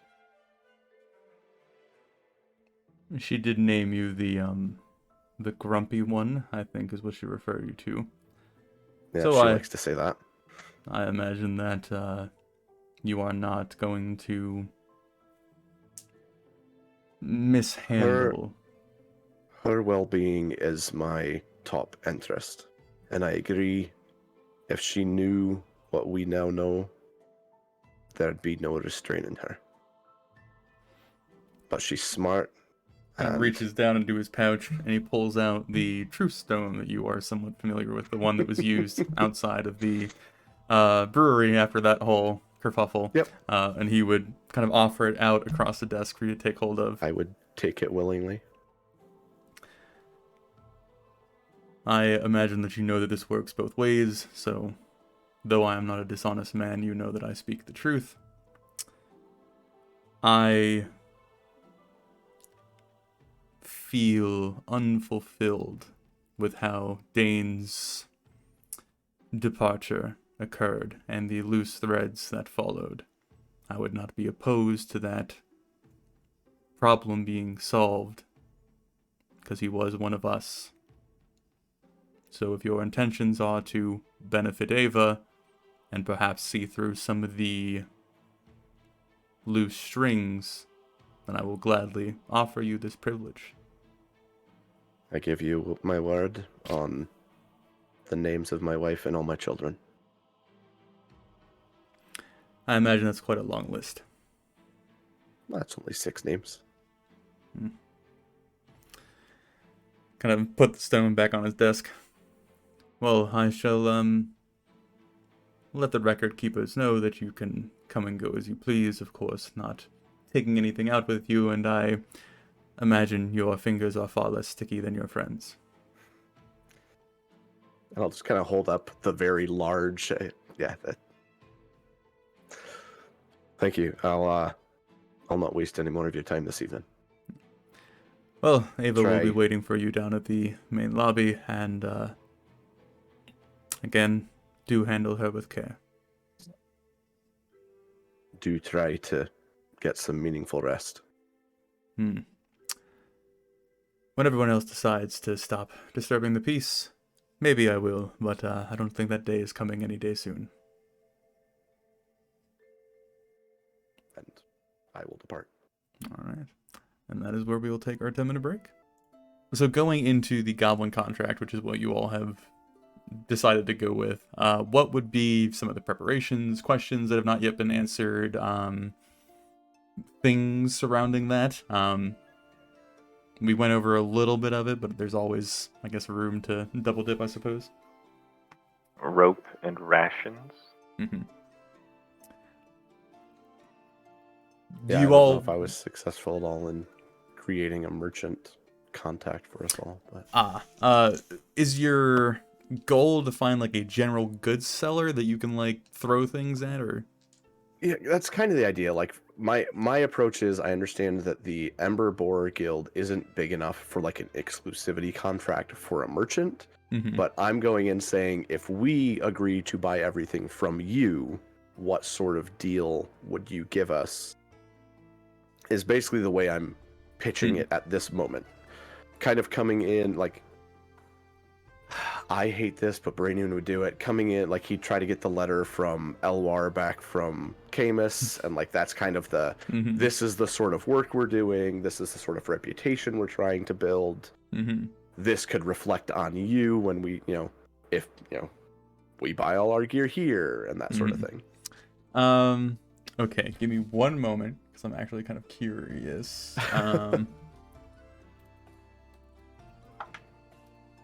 You throw me a persuasion with advantage.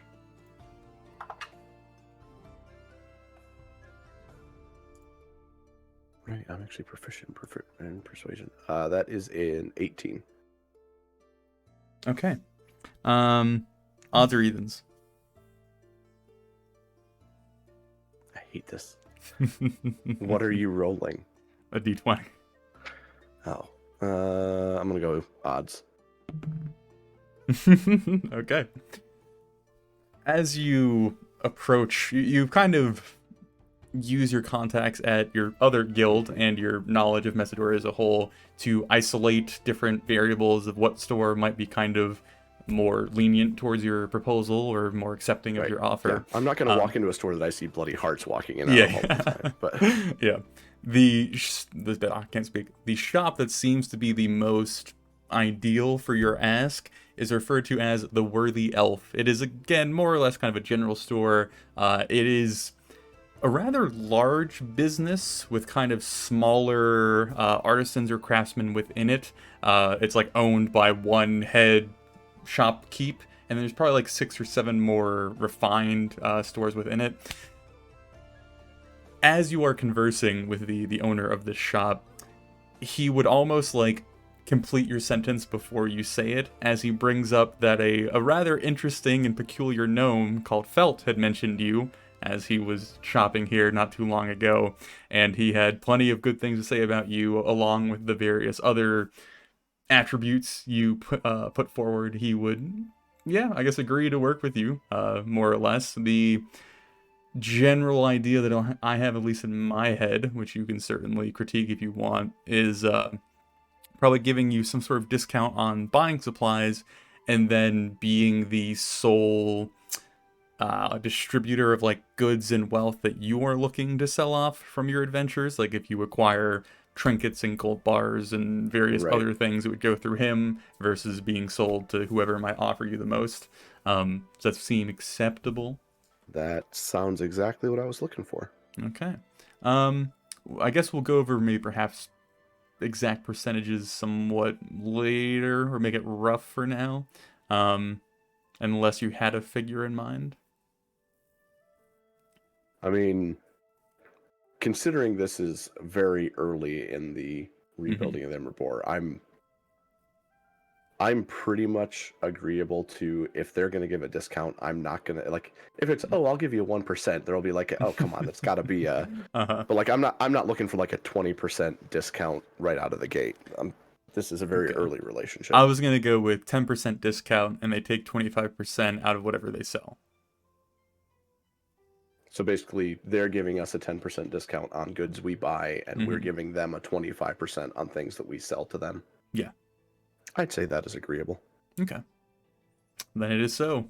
As long as there's terms for renegotiation in the future. No, these terms are for 3,000 years, as most elven contracts nope. are. Nope. I would find a dwarven lawyer. And... His name's Rupert. I'd make him my best friend.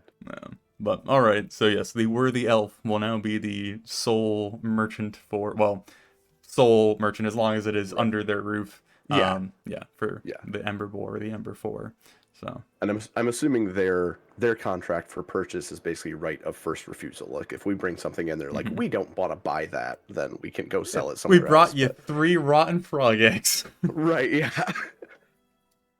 Yeah. Okay, yeah, I would bring a copy of any sort of agreement or contract. I would have informed Camus that I was doing this. I imagine you would have gone to the But I would bring any documents back for Ayla to keep on our end. I would inform the group, hey, this is what we're dealing with. It's a 10% discount at the Worthy Elf. Okay. Blah, blah, blah. So. All right. Just because I'm going to be that player, where is the worthy elf in relation to our guild house? That is a great question. Let Nathan pick a random spot on the map. Let me actually pull my map up. I don't want to put it in Old Town. We will go with. Let me find. I mean, it's clearly not in the dwarven quarters, so This building right there. Oh, did that show up? Nope, because I put it on the wrong layer. Absolute genius. That building right there. I'll Okay. ping it. There you go. Okay. beautiful. Let me actually put that down so I do not forget, because I will. Why did I circle that building? Now I gotta watch the whole frickin' episode again. There we go. Alright.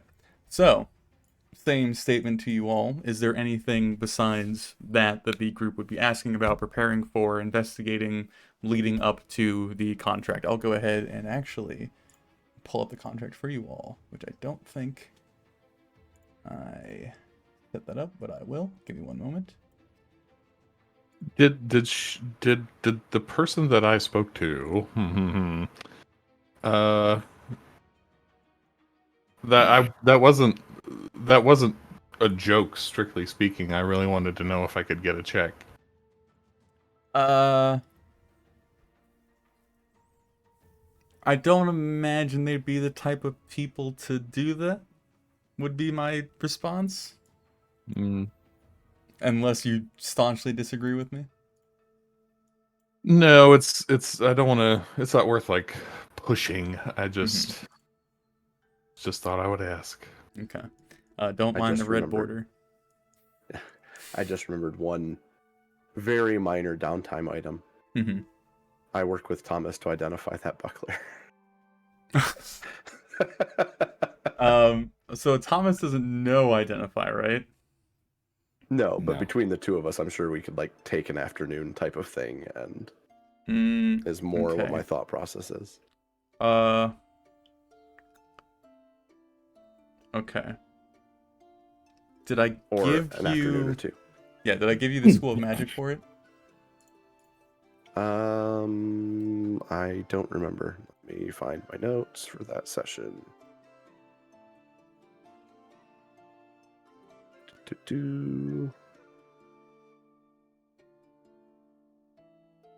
I do not have it written down. Okay. I don't think I ever had. I'm pretty sure I just accepted it, and then we haven't Yeah. done anything with it since. So Yeah, I think it's fair enough that you all could figure it out. Perhaps maybe even through trial and error, however that might look. It is a shield of missile attraction. Do you know what that does, or do you need me to read the description for you? I have a general idea of what it does. It's been a minute since I've Yeah. looked at that specific item. Yeah, the anything within 10 feet of you, the ranged attack is redirected to you, and it's not like an optional thing. This is technically a cursed item, but is one that you could benefit from if put in the proper place.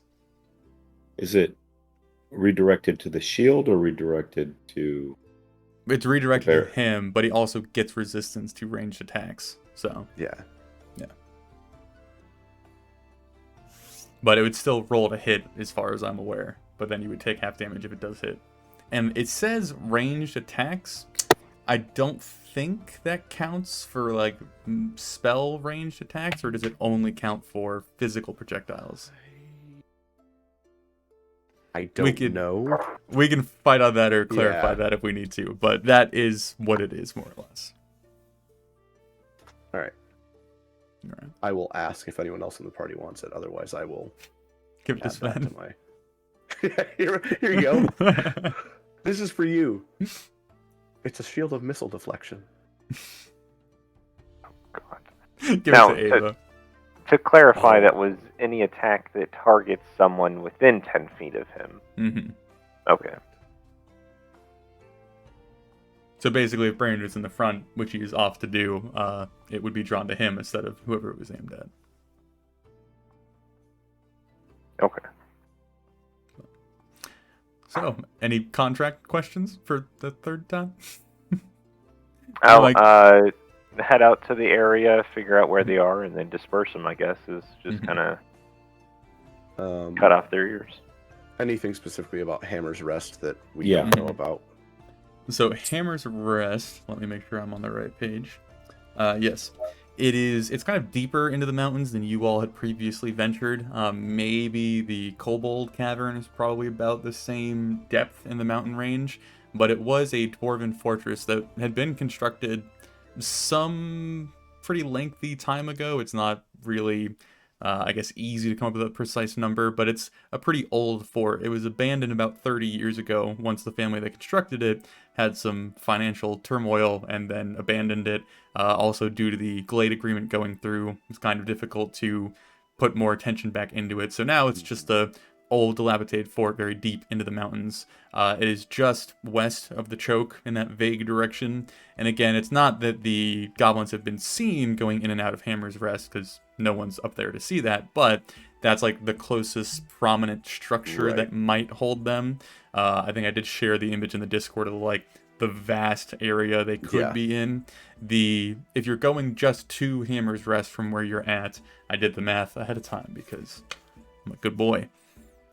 It's like 80 miles on the main road to where the general area of the choke is, and then it's about 50 miles through grassland to get to the mountain range, and then about 50 miles in the mountain range to get to Hammer's Rest. So it's about 3 days on the road, 2 days in the grassland, 4 days in the mountains to get to Hammer's Rest. So that's a pretty lengthy trip, and then of course you have to come back. And again, that's only just the general area, so that hopefully gives you all that information that you might need. Also, so the biggest issues is they've been attacking caravans. Are there any caravans scheduled to happen or happening at the moment that might draw their attention? Or that was actually going to be Camus's recommendation to you all, is to hitch yourself to a caravan and wait for it to be attacked, and if not, find a caravan going the other way until they get attacked and rinse and repeat, versus having to go around and try and find them. Right, wandering aimlessly through. So, I mean, I don't know if that's a question we can... I mean, we don't have a contact with the Carquin family, but we know a guy at the Carquin family. Yeah. But that's just... That would have been information I would have liked to gather if there's any known caravans in the time frame we're looking at. I think if you guys went to the Carquin family after kind of seeing this pass over and the group deciding on it, I would say the quartermaster could certainly like steer you to some shipment going that direction in that time frame. So it's pretty easy to assume that you could hitch yourself to that wagon. Okay. You guys are still 2 horses and nothing else, correct? Correct. And I don't think we're Ava's quite coming flush with enough you, with cash. unless stated otherwise. So about that, I again, very short downtime item. I am going to reread our contract because if she is not a contracted member, I'm not sure she can accept contracts. And so I'm going to push back pretty hard on her coming with us. Like, foot down, it's not happening. You need to spend some time with Ayla and work on other skills right now. Type of thing. And calling out that you, at best, are an apprentice of the Ember Boar Guild, not a full member. She would try and leverage her relationship with everyone else to try and overrule Brainian, so I don't know how well that would go. Everyone else? Yeah. I'm in total agreement with Brainian. I back him up completely and say whatever. You know, he's our team lead, and so I think he's right. Okay. It'll be a variation on the same theme from Thomas. Poor broken heart little girl. You guys are just breaking hearts left and right. Well, alright. So Ava would stay, or at least stay as far as you all are aware. But yeah. So I don't think you're probably mentioning buying more transportation, but probably not having the funds for it. yeah, I'm not sure we're quite flush enough to buy a couple more horses or even You a wagon to. could reasonably double up on them. Granted, if I mean, if at least for the first part of it we're joining a caravan, that's not that big of a deal. And who knows, maybe one of the caravan wagons burns to the ground and there's some free horses. But That's how that works. right. Yeah, I'm sure they'll let us like ride on the back for those who aren't on the horse. But I mean, I'm not, because especially if we're looking at a few days in the mountains, horses are going to be useless in the mountains, or next to useless in the mountains. Mm-hmm. And so that means we're leaving them somewhere where we have roving bands of goblins that... Have I mentioned as a player how much I hate horses? If only there was an ability where you could snap your horse in and out of existence. And so, I mean... we can take them. I'm not That's my other question, just logistics question. Where are the horses stabled while we're in Messidore? That's a good question. The easiest way to write that off is you guys have a decent enough working relationship with the Carquins that they would just store them for you, because it's 2 horses amongst, like, right. the army of Hundreds horses or they whatever, probably yeah. have. Yeah. Okay. But yeah, I mean, I don't know. We can bring the them. group can. And that's actually a really good point, because if we just leave them tied in an area for like 4 days, A week. yeah, Yeah. It's not even goblins I'm worried about at that point. It's whatever else that... It's the horses dying of thirst. we've got the disc with Thomas. We probably don't need the carrying capacity. And I'm not sure goblins are going to have a lot of stuff that we want to bring back anyway. Just Not ears. true. You're definitely going to be bringing back a head of sport. It's going to be our new thing. So, got a couple things. Would anyone, and I know asking this, everyone's gonna be like, "Oh yeah, of course," but I have to ask. Would anyone follow up on the seemingly bigger goblin leading them? And as much as we could, yeah. Mm-hmm. I mean, Yeah, I mean, I guess it depends, because again, I as a player have assumption of what that is, but I guess it's a matter of what is inherent knowledge and what is not. Mm-hmm. I would say probably when you all are conversing with the quartermaster, with the Carquins, and kind of arranging a caravan to be attached to, some of his caravans had been attacked, and some of the survivors from them are probably either nearby or in the caravan you're in. So I don't think it would be outside the realm of believability that at some point you would have heard the rumor that the bigger goblin was referred to as Big Z in a few different places. Some of the caravan hands knowing very rough goblin and orcish and attempting to translate.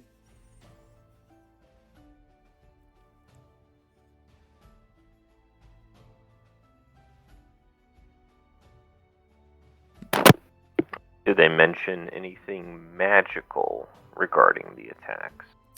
The general descriptions of the attacks, which vary kind of wildly due to the fact that terrified caravan hands are not the best at accounting exact details. The goblins seem to spring up out of the ground like fucking weeds and then descend upon them like rats and murder and kill basically anyone who they can get their hands on, and then those who don't flee die, and then they take the shit and go off with it. Big Z is as far as their accounts can be believed, is about 3 times the size as all the other goblins. He is incredibly dense in as far as like anatomy goes, I guess you could say. He looks intimidating and imposing and somewhat striking, as Ayla has tried to capture his physique for the bounty contract.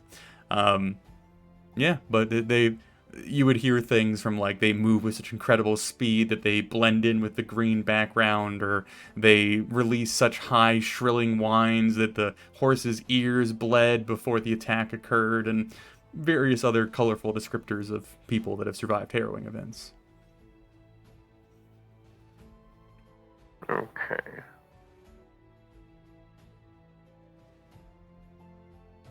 Going back to the previous talk about how, framing, it was 10 days basically to get to Hammer's Rest. Mm-hmm.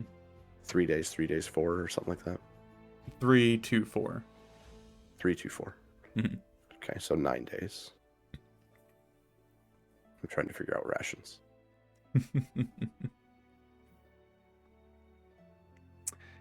There's something else I was going to ask you all about, and I can't fucking remember now. Why can't I remember it? Do you all have any more clarifying questions? As far as them springing up out of the ground, like, does that what I'm assuming is that they have observed some sort of guerrilla combat tactic, or have been taught this and have just camouflaged themselves, and I'm wondering if that's something that... Throw me an insight check real quick.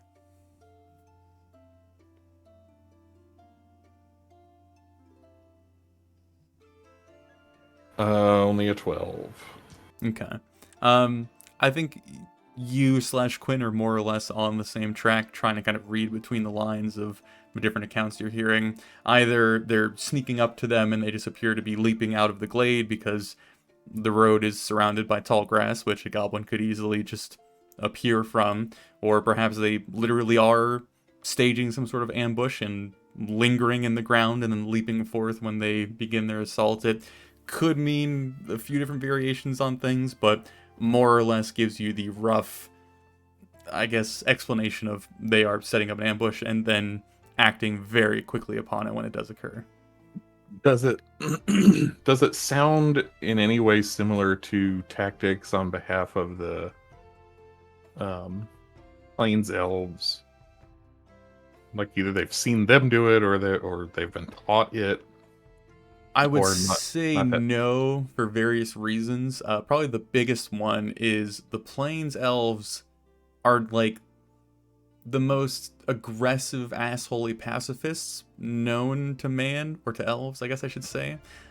They would flee 9 times out of 10 until they are forced to fight, and when they're forced to fight, it's to gain the advantage to flee. So Right. this isn't like something that they would be known to do. Okay. If we're able to talk to anybody who, either any one person who has witnessed multiple attacks or multiple people who have witnessed different attacks, Mhm. just trying to find if there's any sort of consistency around time of day, rough location on the road, that sort of stuff, to help kind of narrow down. Mm-hmm. So I'm going to go ahead and throw us over onto the Vernathosi map. Mm-hmm. As I've indicated to you all, let me get in the right spot. I will actually draw it on the map this time. The choke is a rather large area. It probably begins somewhere around there and ends roughly around there, is the amount of road that we are discussing, which is like a day or two worth of travel. Mm-hmm. And so some will record it being closer to where like almost the road touches the sea. Some would say that's right when they're getting into the larger southern glade. It seems to be almost entirely on that large stretch of road. There are some that account it being even farther south than the choke itself. But those caravans reports are from maybe like a month or so ago or a bit longer, or the more recent ones seem to be more fixated on that particular spot. I wonder if that farmer that we met would have any more like pertinent info. Was it Robert? If I remember that correctly, This I'm is gonna like be so session 3 impressed. notes. Yep, Roland. Roland, yes. The one burying his wife? No, that was an elf. Ogre contract, the one that Yeah. that had the herd of cows. Oh, that's right. Okay. He showed us the general area. Yeah. Do you You- want to try and seek out Roland? I mean, he's in the right direction. He would probably. That'd I be. can't remember because he lived near Messidori, correct? Like that's where Mhm. his quote unquote Yeah, farm it just was. ranges out in He the. was just yeah. Yeah. So, So, I mean- but his ranging takes him in the Right. kind of in that zone. Mhm. I'm just thinking I don't want to try to find him if he's out ranging, but if he's at his home just outside of Messidore, then sure. Thomas odds or evens.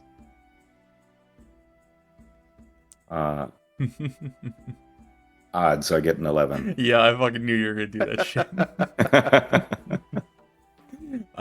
I would say that if not him, one of his sons would be around, as there are the three of them that kind of all make this whole operation function or happen. For simplicity's sake, we will go ahead and say that Roland is at least near enough by to get information from and kind of ask questions to. He himself has not interacted with a group of goblins fitting this description. He does state that he has driven off a few different bands of like orcs and goblins, but none with like a large, muscular, strangely emboldened goblin. He would probably pass doubt that they live in the Hammer's Rest.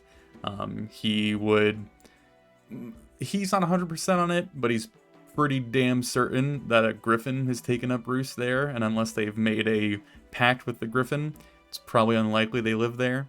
So at least that would be some information. Okay.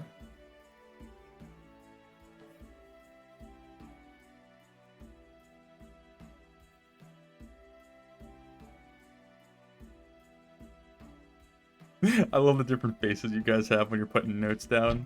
Sven has this like, Well, I have to at least seem wise to earn my 19 intelligence score.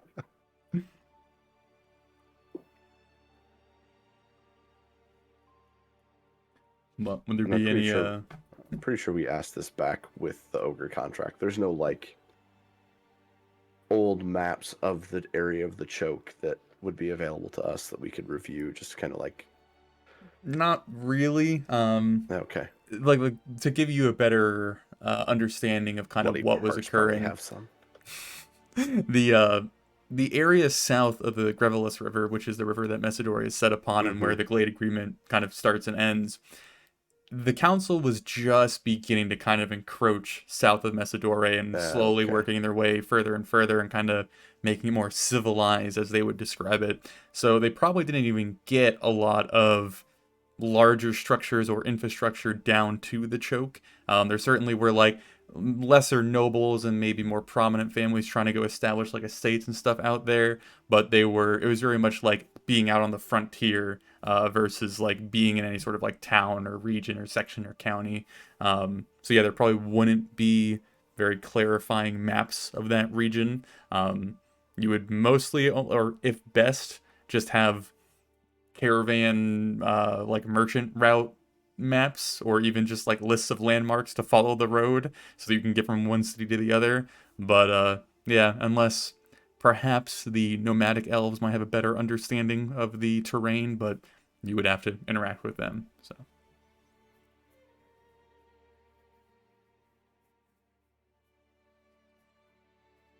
Okay.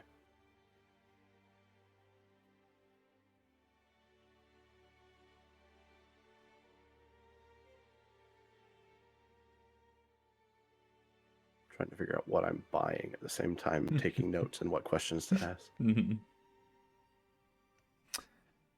Quinn, during the week downtime, would you walk Ava home at any point when she would persistently ask you? Ayla. Sorry. Ayla. Yeah, fuck me. Only if she asks me. If Okay. she doesn't ask me, then I am like working on other stuff, sort of engrossed, distracted. And even when I do walk her home, it's very much like I I answer questions that she asks me, but Mhm. it's a lot less um, of the game back I and forth. finally remember what I was going to say. I'll bring that up next. I will remember. But you would notice, we'll probably say out of the week, maybe 3 days of the week, Ayla would ask you to escort her home in a very polite fashion. Each time, and again, however you want to handle this, you would find yourself being similarly tailed as you were the one time that you escorted her home, maybe like a month ago, a couple weeks ago.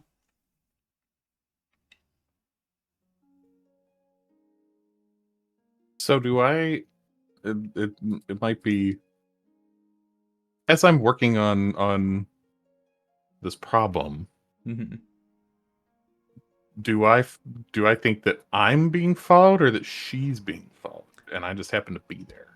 So the first time you were being tailed, you got her to her apartment and kind of broke away and watched to see what would happen. And it appeared that as soon as she was home, they disappeared, whatever that might entail. If Yeah. you let it happen again, same thing would occur. You would get her back to her apartment. You would linger, not see any trace of them. So the general consensus, I guess you could have, is that they're either tailing you until you get there, or her, or a combination of that.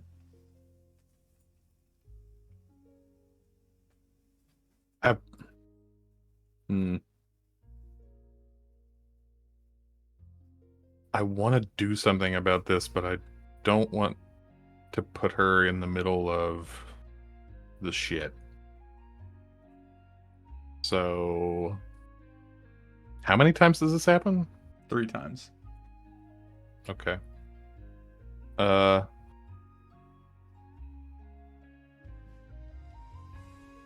I'm going to tell her that something is following something. Someone has been following us, Mm-hmm. and give her a general description and say, I don't think if they wanted to hurt either of us, they would have tried. So it just suits their purposes to follow us, but just be careful. Hmm. Is there Okay. anyone you can think of that would have a reason to follow you? Ex-boyfriend, someone who thinks that you are the heir to a small fortune. All I do is work, so I go from here to home to here to home. Uh, and I'm not exactly good on the relationship front.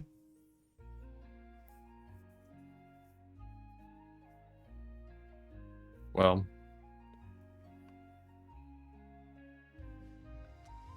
I'll tell you what. I'm going to stop walking you home. I'm going to leave going the other direction next time and see if they follow me.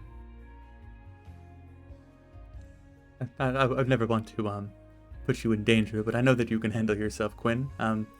Could you not just confront them?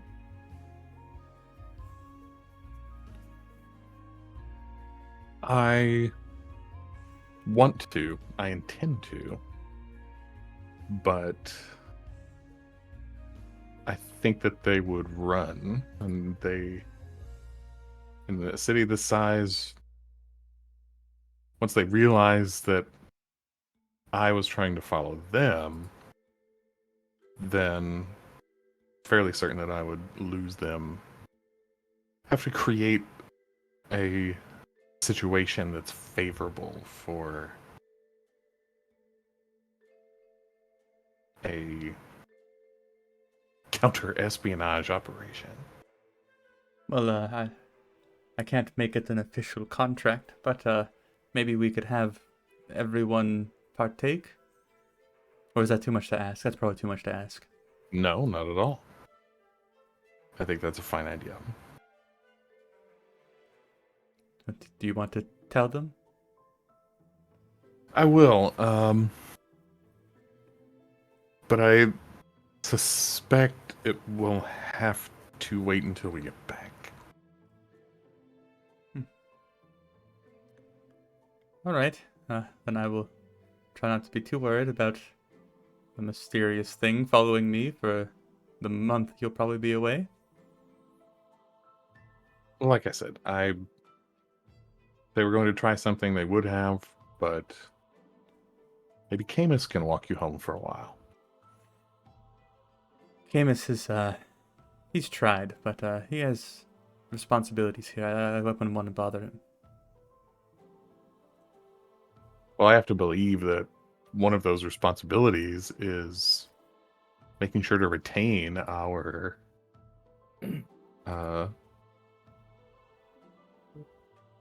administrative assistant that's so vital to our daily operations. Well, he said it was up to him that I would.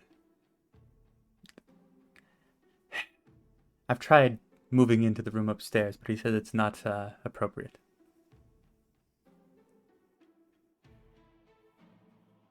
Why don't I get Brandon to talk to him? They do seem to have a short person understanding.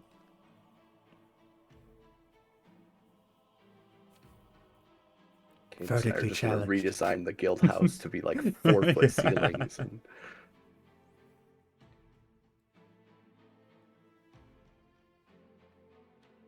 That's all that I've got. Okay. Would you talk to Brandon about it? Yeah. What would that entail? I'm gonna take him to dinner. Oh, jeez. You already know something's up. Yeah, how do you approach this? Like, hey, you want to go get some dinner, or No, I think it's exactly that. It just at like Okay. the end of the day, as everybody's about to kind of depart for their twilight activities. I'll just be like, Brandon, gonna go get a bite to eat somewhere. What would you recommend? yeah, he hasn't ate yet. He'd come along. So when we get there and get our food ordered, and after the drinks but before the food, I say, I have a couple things that I need to talk to you about.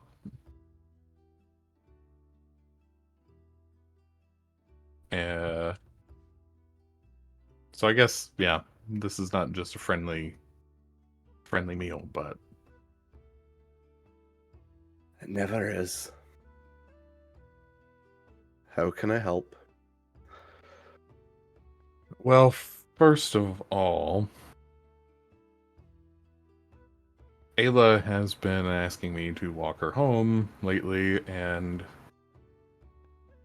practically every time someone follows us. I think it probably has more to do with me than her, but I can't be sure of anything. She has said that she would move into the room upstairs at the guild hall, but that Camus wouldn't let her. Maybe you could pass a former request up the chain of command?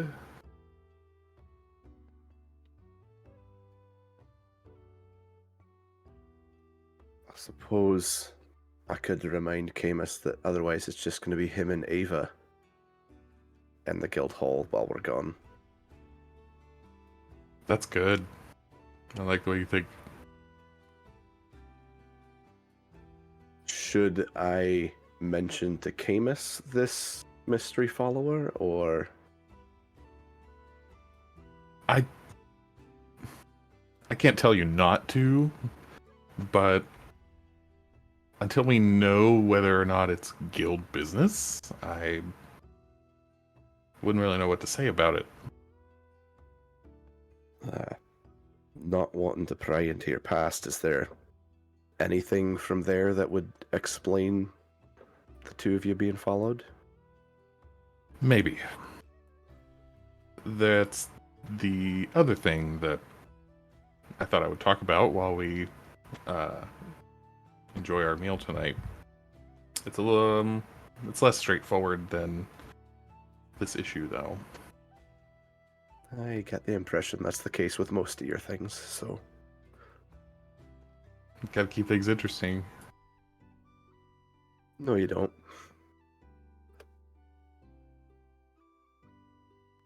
Boring and quiet's nice sometimes. I wouldn't know. You should try it. Maybe on the way to this next contract. We can only hope. I'll make it quick. I was approached by a former coworker, and they offered me an odd job of the or else variety to make contact with an informant on the way to where we're already going. Don't ask me how they knew. And bring back a package.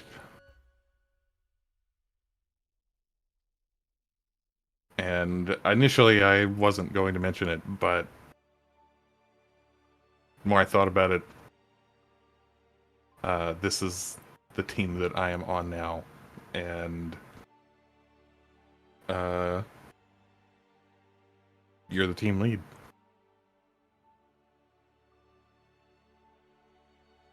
Well, that's a bit of a conundrum. If it makes you feel any better, although I doubt that it will, they're going to pay 500 gold. Well, it's more the, contract we currently hold with the Obsidian Warriors and our current level and the potential fallout of that.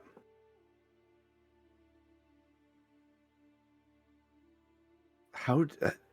and like, you can see the wheels spinning as he's like, how the hell did they know that we were going here? What do they know that we don't? Blah, blah, blah.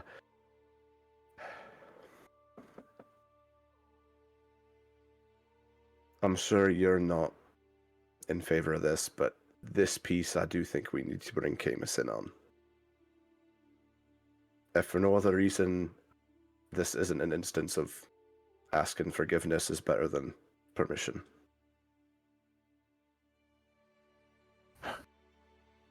If that's your decision, if they, for what it's worth, if they knew the contract we took,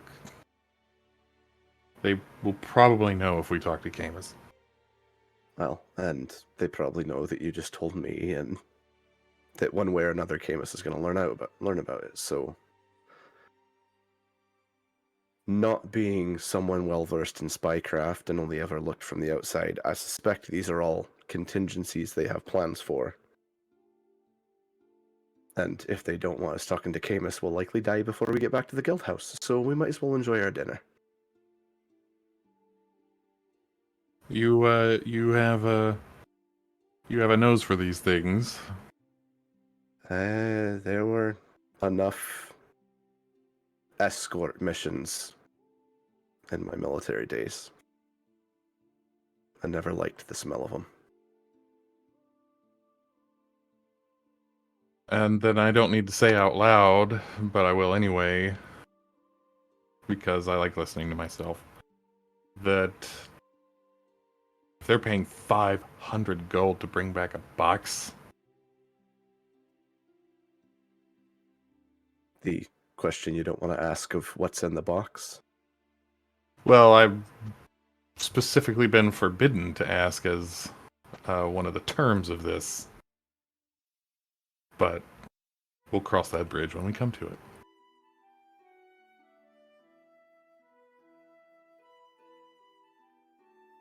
Well, I just imagine in that time food is served. But yeah, so All right. I will have a conversation with Camus about Ayla staying with Ava while we're gone Mm-hmm. as a way to keep Ava out of his hair. Mm-hmm. And I won't talk to Camus about the other thing without Quinn being there. So if he's not comfortable talking to him about it, I will not. But It's up to you guys.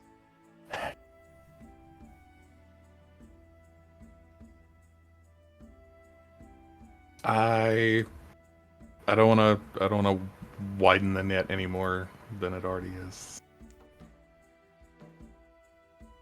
If it's up to me. all right. Yeah, So- I'll leave it there. So you would just mention. Oh yeah. I'm so sorry. One thing I want to mention before I forget. The letters to Sven's father Mhm. will have been sent off. Yes. Just so I don't forget. I think we have mentioned that as far as we're concerned, they're probably over in the Dragonkind's homeland. So that's probably going to be a reasonable amount of time before they even get there. Mhm. If sent by, normal means. So I will take note of that. I think Thomas's notes to his family are still in transit because it is a 2-month ship voyage back to Central City.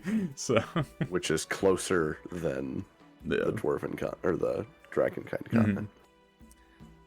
So, Brainerd, there's probably I have something for you and Camus outside of what you might want to tell Oh, him. great. So we should probably go over that conversation real quick. Okay, before we do that, Mhm. because I've forgotten about this 3 times already.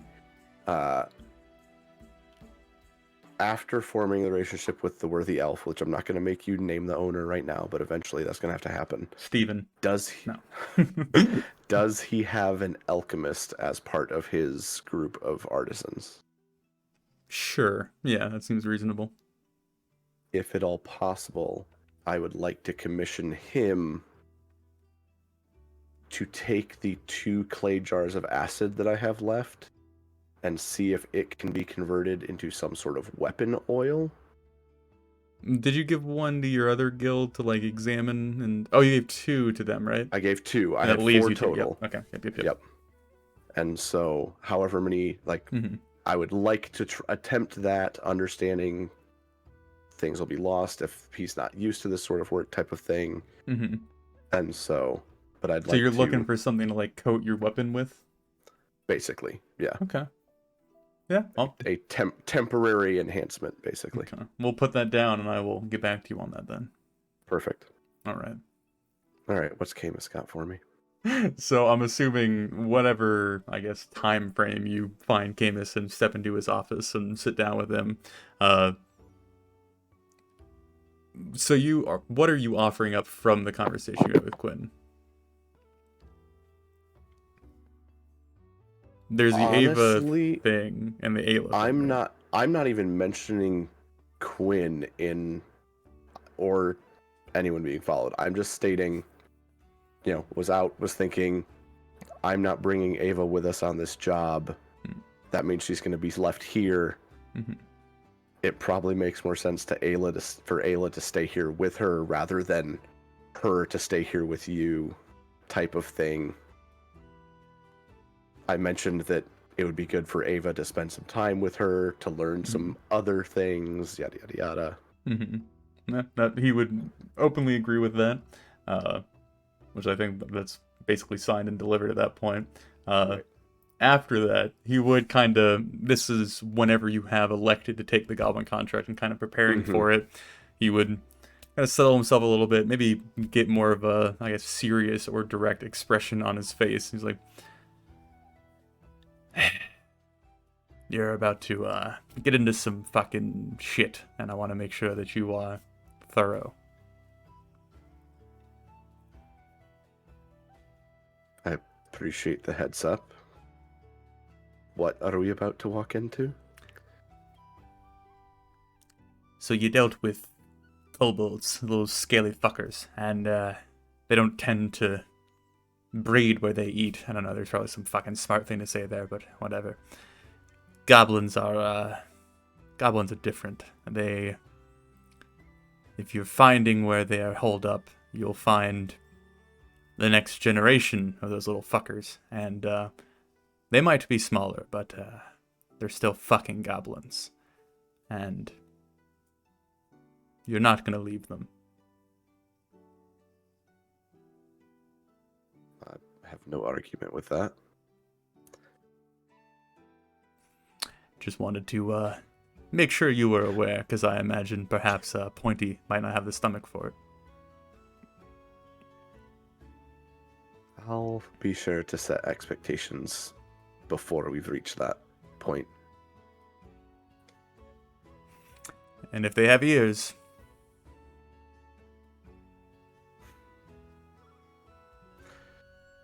I suppose the contract didn't I've just lost the word. specify. Anyway, yes. Just So- wanted to make sure. Terms of the contract are complete eradication. Understood. All right. Well, you did good last time. Do good again. Perhaps bring back some more fucking gold. We'll bring back as many ears as we can.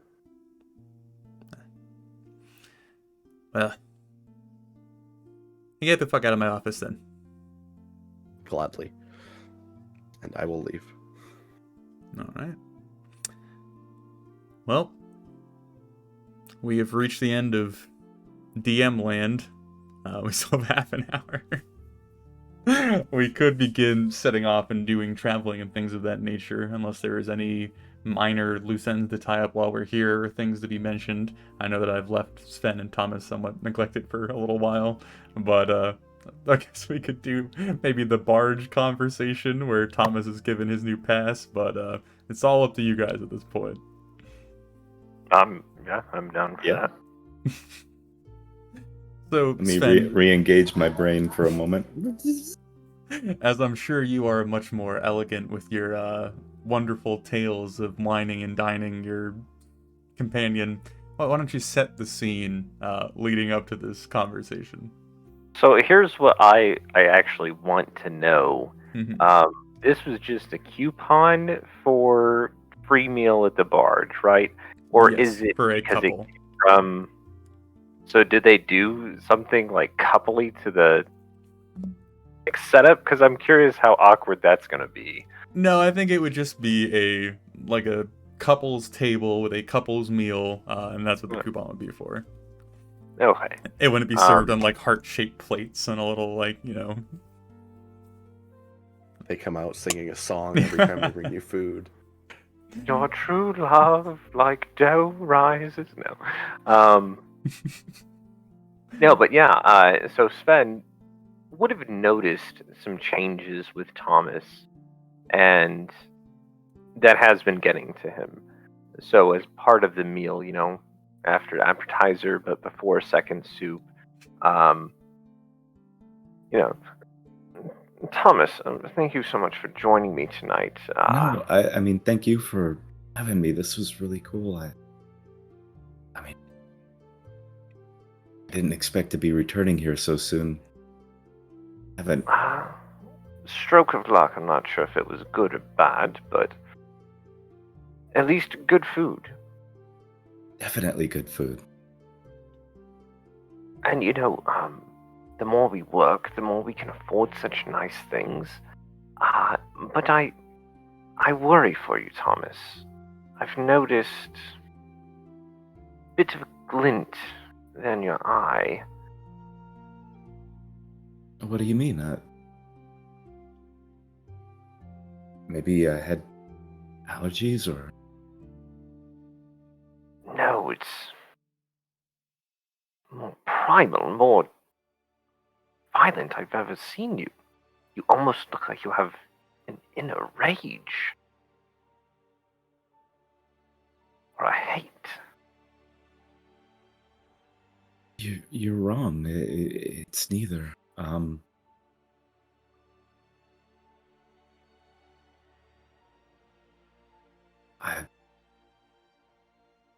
discovered something about. I never, in a million years, thought that I would be adventuring, or certainly not casting any sort of harmful magic or being in danger. And I like a lot. And when, and don't get me wrong, it's not that it goes for anybody, but when there's something that needs killing, and I'm the one to do it, Sven, I, I get a rush better than any of your drugs.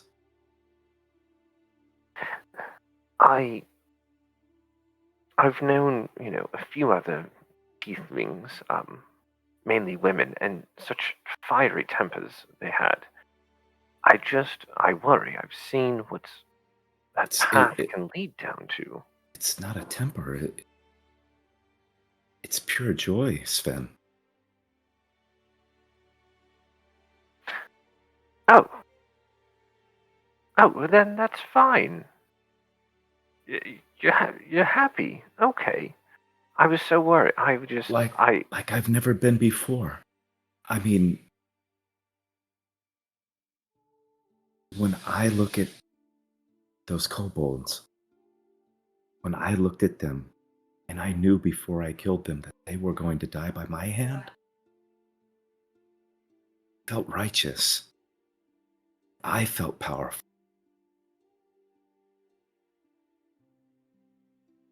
And you were.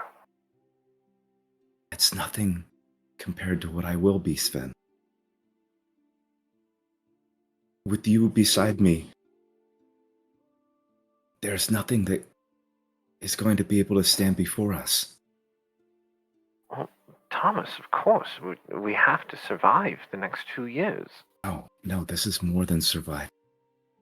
And I'm quite certain that this will not be 2 years for me.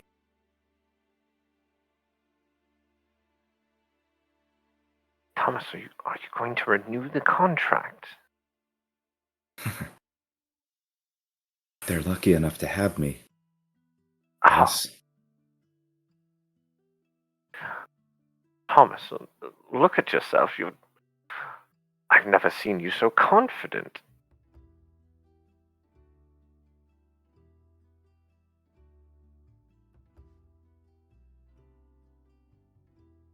I don't know how to put it, but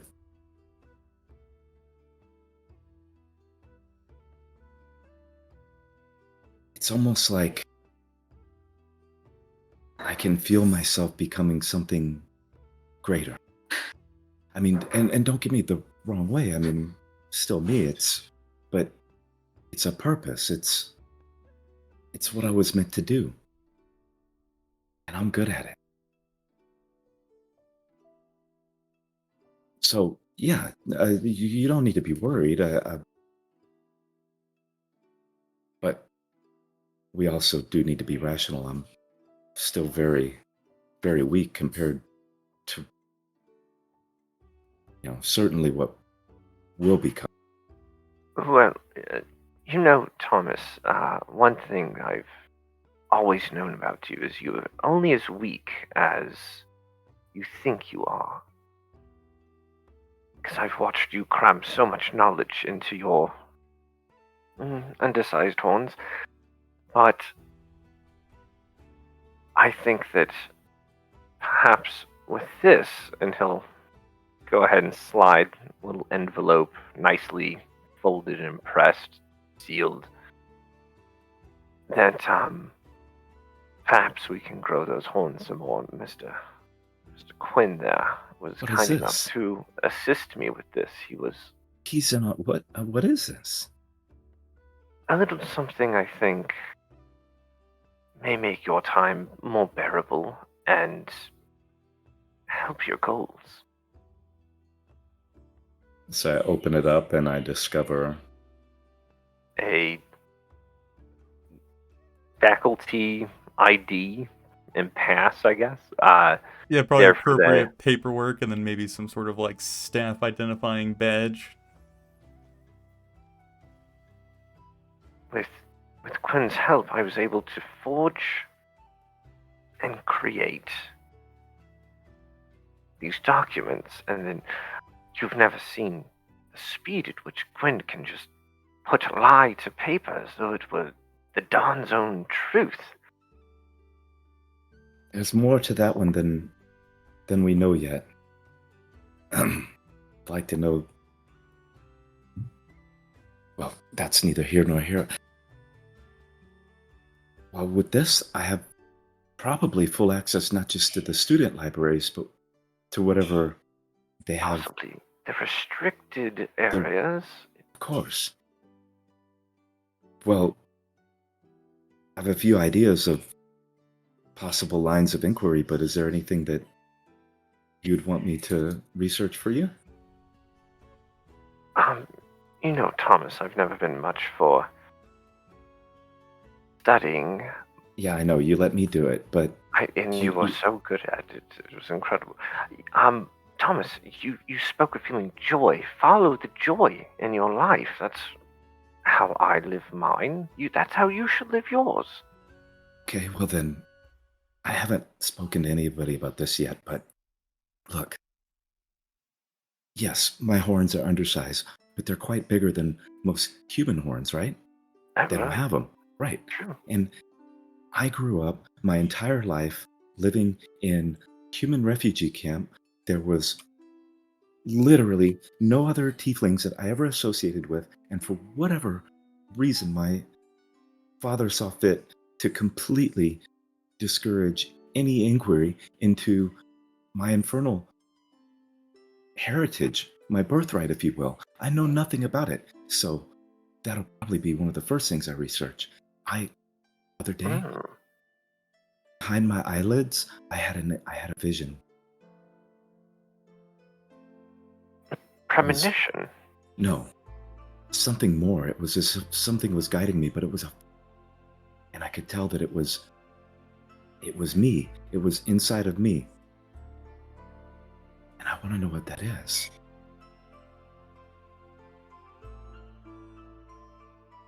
Thomas, you must find it. I was worried you may have gone down the path of anger and hatred, but Oh, to be sure, there's some of that there. But I think that's what makes. I mean, let's be honest. They wouldn't call it infernal if it were completely tame, innocuous, bland. Pick your adjective. It's fire, Sven. It's dangerous, but it's in me. It's who I am. And I want to find out more about that. Use that. Punish those who need punishing. so proud of you, Thomas. I want to be there. I want to help you on this journey. And I want to help you, Sven. Look. It's time we both changed. You've noticed things with me.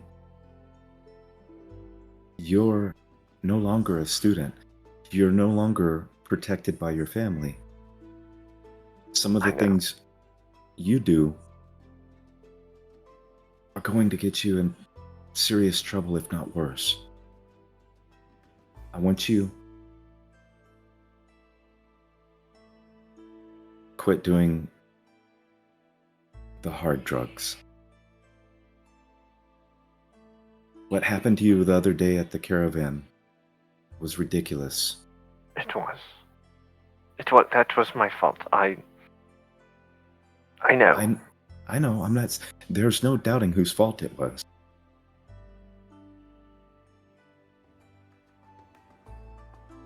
I'm just asking you as a friend to quit. And if you need help, I'll figure out how to do that too. Thomas, I swear, Don't make a promise you can't keep. No, we have been friends far too long. I swear. I shall keep it to light and dark spirits, hard liquors, my incense. I'm sorry, I'm not going to give that up for you, Thomas. No, as a matter of fact, I intended to share some with you. Oh, I thought that it might help loosen my inhibitions and help me gain some clarity to some of the things I'm seeking. But not right here, not right. I mean, if the tablecloth is long enough, you can just duck under and... Look, I'm not going to cheapen the experience hiding. But that's for another day. Thomas, I've gone through some rituals, more tantric, if you will. But I will take the more basic parts of it, and maybe we can take a journey together and help explore that inside you, that fire. I hope that's a good idea.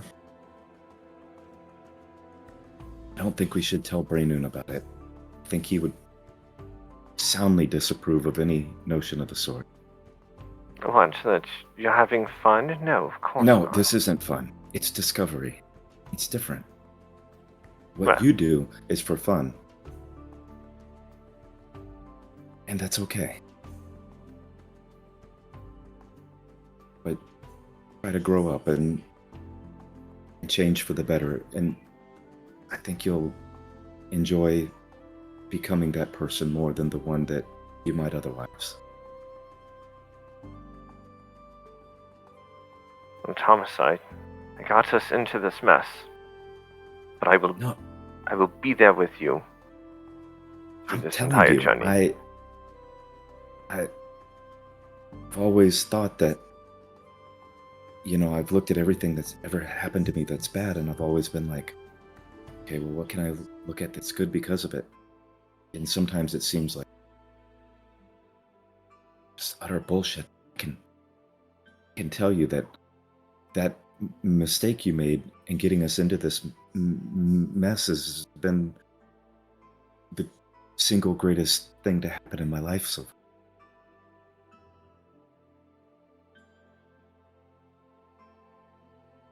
Thomas, do you want to go light some stuff on fire? Nothing dangerous, just some target practice. We haven't gone out and done carousing or anything in so long.